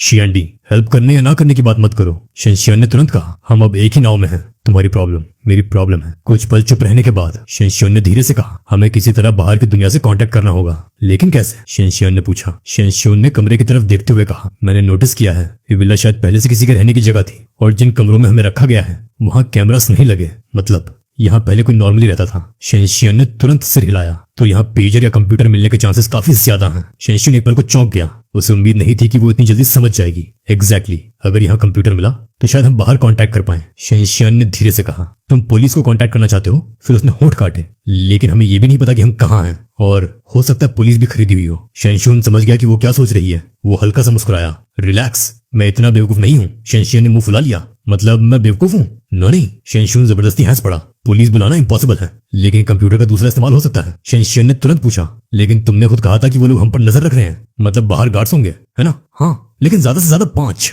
शेनशियान ने 3 उंगलियां उठाई। इतना कॉन्फिडेंटली कैसे कह सकते हो? शेनशियान धीरे धीरे समझाने लगा, 3 रीजंस है। पहला, इस विला के चारों तरफ छोटे छोटे जंगल हैं, मतलब ये सिटी के बाहर है, और जब किसी ने विला इतनी आइसोलेटेड जगह पर बनाया हो तो वो नहीं चाहता कि लोग उसे डिस्टर्ब करें। ऊपर से हम 2 अनाम लोग हैं, हम पर नजर रखने के लिए बहुत गार्ड्स की जरूरत नहीं। शेनशियान ने अनजाने में सिर हिला दिया। दूसरी बात, उन्होंने हमें पकड़ते ही सीधे यहाँ लाकर बंद कर दिया, मतलब बहुत चांसेस है कि यही वो जगह है जहाँ ये लोग अपने इलीगल डील्स करते हैं। फिर उसने तीसरी उंगली उठाई, और अगर मेरी बात सही है तो जाहिर सी बात है वो चाहेंगे कि इस जगह के बारे में कम से कम लोगों को पता हो। शेनशियान धीरे से बोली, सही बात है, तो आखिरी रीजन क्या है? शेनशियान ने धीरे से पूछा। शेनशियान ने जेब से एक मुड़ा तोड़ा पेपर निकाला, फिर उसे उसकी तरफ बढ़ा दिया। पेपर पर लिखा था, सुबह 3 बजे किसी तरह स्टडी रूम पहुंच जाना। मैंने वहां तुम्हारे लिए जरूरी चीज छोड़ दी है। तुम पर नजर रखने वाले गार्ड्स 5 से ज्यादा नहीं है, अंदर शायद 3 से ज्यादा नहीं होंगे, लेकिन वो कहाँ हैं ये कंफर्म नहीं है। बहुत सावधान रहना। ये पढ़ते ही शेनशियान एक पल के लिए कंफ्यूज्ड हो गई। ये तुम्हें किसने दिया? यंग डोंग ने। चुपके से। शेनशियान तुरंत भड़क गई। तो तुम्हें ये सब पहले से पता था? पहले क्यों नहीं बताया? उसे लग रहा था जैसे शेनशून उसे घुमा रहा है। शेनशून थोड़ा ऑकवर्ड होकर हंसा। मैं बस तुम्हें अननेसेसरी टेंशन नहीं देना चाहता था। फिर उसने पेपर वापस लिया, फाड़ा और टॉयलेट में फ्लश कर दिया। शेनशियान अब भी वॉरिड थी। क्या हम यंग डोंग पर भरोसा कर सकते हैं? कहीं ऐसा ना हो कि भेड़िए से बचकर सीधे शेर के मुंह में चले जाएं। शेनशून शांत स्वर में बोला, अगर उसने उन तीनों बॉसेस से छिपकर मुझे ये नोट दिया है तो मतलब वो भरोसे के लायक है। लेकिन उसी ने तो तुम्हें इस मेस में डाला था। हाँ, लेकिन अगर उसे और पैसा कमाना है तो वो मुझे बिट्रे नहीं करेगा। तभी शेनशियान को अचानक कुछ याद आया। उसकी आंखें फैल गईं। ओह, तभी तुमने मार्केट में उसे मैसेज करके पूरा पैसा डालने को कहा था। मतलब तुम्हारे पास ये बैकअप प्लान पहले से था? शेनशून हल्का सा मुस्कुराया। यंग डोंग बेवकूफ नहीं है। उसे पता है कि अगर मैं उन 3 बूढ़ों के लिए काम करने लगा तो उसे पैसा नहीं मिलेगा, लेकिन अगर वो मेरी मदद करता है तो फ्यूचर में उसे फायदा जरूर मिलेगा। फिर उसने धीरे से कहा, हर इन्वेस्टमेंट का रिटर्न मिलना चाहिए। एक कैपेबल ट्रेडर की यही सोच होती है। शेनशियन कुछ पल उसे देखती रह गई। उसे यकीन नहीं हो रहा था उसका ये कजन इतना कैलकुलेटिंग और शार्प हो सकता है। चेहरा अब भी 20 साल के लड़के जैसा था, लेकिन दिमाग एक पुराने वेटरन प्लेयर जैसा। उसने धीरे से पूछा, लेकिन अगर मैनेजर यंग सच में मदद भी कर रहे हैं तो गार्ड्स का क्या? शेनशून रहस्यमयी तरीके से मुस्कुराया। उसकी चिंता मत करो, मेरे पास तरीका है। फिर उसने 2 उंगलियां उठाई। आज रात हमारे 2 गोल्स हैं। पहला, कोई कम्युनिकेशन डिवाइस ढूंढना। दूसरा, वो चीज ढूंढना जो यांग डोंग हमारे लिए छोड़ गया है। क्या छोड़ा उसने? पता नहीं। शेनशून ने कंधे उचकाए। अगर पेजर हुआ तो सबसे बढ़िया रहेगा। कुछ देर बाद उसने जम्हाई ली। काफी रात हो गई है, थोड़ा आराम कर लो, बाद में तुम्हें जगाऊंगा। वो उठकर सोफा की तरफ जाने लगा, लेकिन तभी शेनशून ने उसका हाथ पकड़ लिया। कहाँ जा रहे हो? शेनशून एक पल को अटक गया। मैं सोफा पर सोने जा रहा हूँ। बेड पर सो जाओ, ये बेड बहुत बड़ा है। लेकिन जब हम छोटे थे तभी साथ सोते थे, भूल गए क्या? उसने उसे बोलने का मौका ही नहीं दिया, सीधे खींचकर वापस बेड पर बैठा दिया। फिर फेक अथॉरिटी दिखाते हुए बोली, आज रात तुम यहीं सोओगे, सोफे पर सोकर बीमार पड़ जाओगे। फिर उसने मुंह बनाया, तुम तो लड़के हो, एक लड़की से भी ज्यादा शर्माते क्यों हो? ये कहकर उसने ब्लैंकेट सिर तक खींच लिया और गुस्से में बड़बड़ाई, सोना है तो सो, नहीं तो मत सो। शेनशून पूरी तरह स्पीचलेस रह गया। अब अगर वो और मना करता तो और ऑकवर्ड हो जाता। आखिरकार उसने कपड़े बदले और धीरे से बेड में लेट गया। बेड इतना नरम था कि जैसे सारी थकान पल भर में गायब हो गई और अगले ही मिनट शेनशून गहरी नींद में चला गया। लेकिन उसे क्या पता था, उससे सिर्फ आधा मीटर दूर लेटी शेनशन का चेहरा पूरी तरह लाल हो चुका था। उसका दिल इतनी जोर से धड़क रहा था कि उसे खुद सुनाई दे रहा था उसे नींद कहाँ आने वाली थी। लेकिन कुछ देर बाद जब उसे कोई मूवमेंट महसूस नहीं हुई तो वो धीरे से मुड़ी और तभी उसे बगल से खर्राटों की आवाज सुनाई दी। शेनशन का चेहरा शर्म और गुस्से से लाल हो गया। उसका मन किया अभी इसी वक्त उसे मुक्का मार दे। बेवकूफ, महाबेवकूफ। पता नहीं कितनी देर बाद शेनशून को लगा कोई मीठी आवाज उसे पुकार रही है। शेनशून, उसने नींद भरी आंखें खोली। उसे लगा जैसे अभी आंख बंद की थी और तुरंत जगा दिया गया। कितना टाइम हुआ है? कमरा पूरी तरह अंधेरे में डूबा था। बाहर जंगल भी डरावनी तरह से शांत था। 3 बजने में 10 मिनट बाकी हैं। शेनशून हेल्पलेस होकर बोली, अभी भी टाइम है ना? तभी शेनशून ने अचानक खुद के सिर पर हाथ मारा। डैम, उसे एहसास हुआ वो लगभग बड़ी गलती कर चुका था। सॉरी, मैं सच में ऑलमोस्ट सोता ही रह गया था। शेनशून ने धीरे से कहा, तुम हाल में बहुत ज्यादा थक गए हो, है ना? शेनशून बस हल्का सा मुस्कुराया। असल में इतनी सारी चीजों के बाद उसका दिमाग लगातार एक्सट्रीम स्ट्रेस में था। उसे ठीक से आराम करने का मौका ही नहीं मिला था। उसने गहरी सांस ली। चलो, जो ढूंढना है जल्दी ढूंढते हैं, फिर चैन से सोएंगे। थोड़ी तैयारी के बाद दोनों दरवाजे के पास खड़े हो गए। कुछ सेकंड तक बस एक दूसरे को देखते रहे। फिर शेनशून ने धीरे से सिर हिलाया। चलो, मेरे पीछे रहना। अगर उन 3 बॉसेस ने हमें देख लिया तो तुम तुरंत भाग जाना, मैं उन्हें रोक लूंगा। शेनशून कुछ बोलने ही वाली थी, लेकिन शेनशून ने पहले ही रोक दिया। ये बहस करने का टाइम नहीं है, बस मेरी बात सुनो। ठीक है। मजबूरी में शेनशून ने सिर हिला दिया। ठीक है, चलो। शेनशून ने धीरे से दूर खोला, बस इतनी सी दरार बनाई कि बाहर का कॉरिडोर दिख सके। पूरा हॉलवे अंधेरे में डूबा था। लाइट्स बंद थी और किसी के कदमों की आवाज भी नहीं आ रही थी। ये देखकर उसने राहत की सांस ली। फिर धीरे से दूर पूरा खोला और दोनों बाहर निकल आए। अच्छी बात यह थी उनके रूम के बाहर कोई गार्ड नहीं था। शेनशून मनी मन बोला, लगता है उन तीनों बॉसेस को भी डर है कि कहीं मुझे शक ना हो जाए। उसने पहले ही विला का लेआउट ऑब्जर्व कर लिया था। वो लोग दूसरी मंजिल पर थे और स्टडी रूम डाइनिंग हॉल के बिल्कुल पास था। मतलब उन्हें नीचे पहली मंजिल पर जाना पड़ेगा। पूरा विला कम से कम 500 स्क्वायर मीटर का था, असामान्य रूप से बड़ा। यानी एक छोटी सी गलती भी उन्हें सीधे मौत के मुंह में धकेल सकती थी। लेकिन शेनशून ऐसा इंसान नहीं था जो बैठकर इंतजार करे। जब तक एक भी चांस था वो उसे पकड़ने की कोशिश जरूर करता। अचानक वो रुक गया। फिर बहुत धीमी आवाज में बोला, आगे लाइट जल रही है, वहाँ कोई है। सीढ़ियां बस कॉर्नर के बाद थी और नीचे जाने का यही एक रास्ता था। ध्यान से देखने पर काले कपड़ों में एक लंबा चौड़ा गार्ड सीढ़ियों के पास खड़ा था। वो खिड़की के पास सिगरेट पी रहा था। शेनशान धीरे से फुसफुसाई, अब क्या करें, हम उसे हरा नहीं पाएंगे। शेनशून की आंखों में चमक आई, अब तुम्हारी बारी है। मुझे क्या करना होगा? मैंने बाथरूम जानबूझकर क्लॉक कर दिया है। तुम जाकर उससे बोलो कि टॉयलेट खराब हो गया है, उसे ऊपर लेकर जाओ। मुझे बस थोड़ा टाइम चाहिए, मैं काम खत्म होने से पहले वापस आ जाऊंगा। शेनशान घबरा गई, ये बहुत रिस्की है, ट्रस्ट मी। कुछ सेकंड बाद उसने आखिर सिर हिला दिया। ठीक है, अब जब शुरू कर ही दिया था तो पीछे हटने का सवाल नहीं था। शनशियान आराम से बाहर निकलकर गार्ड की तरफ बढ़ी और जैसे ही फुटस्टेप्स की आवाज आई गार्ड तुरंत उसकी तरफ मुड़ा। शनशियान ने थोड़ा शर्माते हुए कहा, भाई साहब एक मदद चाहिए थी, हमारे कमरे का टॉयलेट शायद जम हो गया है, क्या आप प्लीज आकर देख सकते हैं? गार्ड एक पल को ऑकवर्ड हो गया। इतनी रात में एक खूबसूरत लड़की खुद उससे मदद मांग रही थी। वो तुरंत बोला, ठीक है मिस, मैं टूल्स लेकर आता हूँ। छिपकर ये सब देख रहे हैं। शेनशुन को हंसी आ गई। दिखने में इतना डेंजरस आदमी असल में पूरा सीधा साधा निकला। गार्ड सच में टूल्स लेने भाग गया। शेनशुन ने मन ही मन कहा, बस उसे थोड़ी देर बिजी रखना। और अगले ही पल वो दबे पांव सीढ़ियों से नीचे उतरने लगा। नीचे लिविंग रूम में तेज रोशनी थी।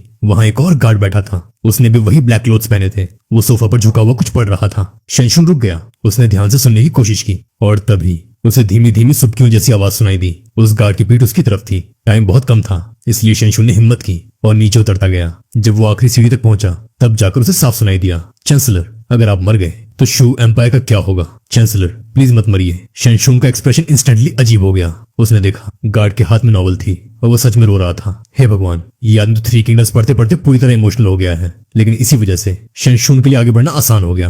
वो अंधेरे का फायदा उठाते हुए धीरे धीरे आगे बढ़ा और बिना किसी रुकावट के स्टडी रूम के दरवाजे तक पहुंच गया।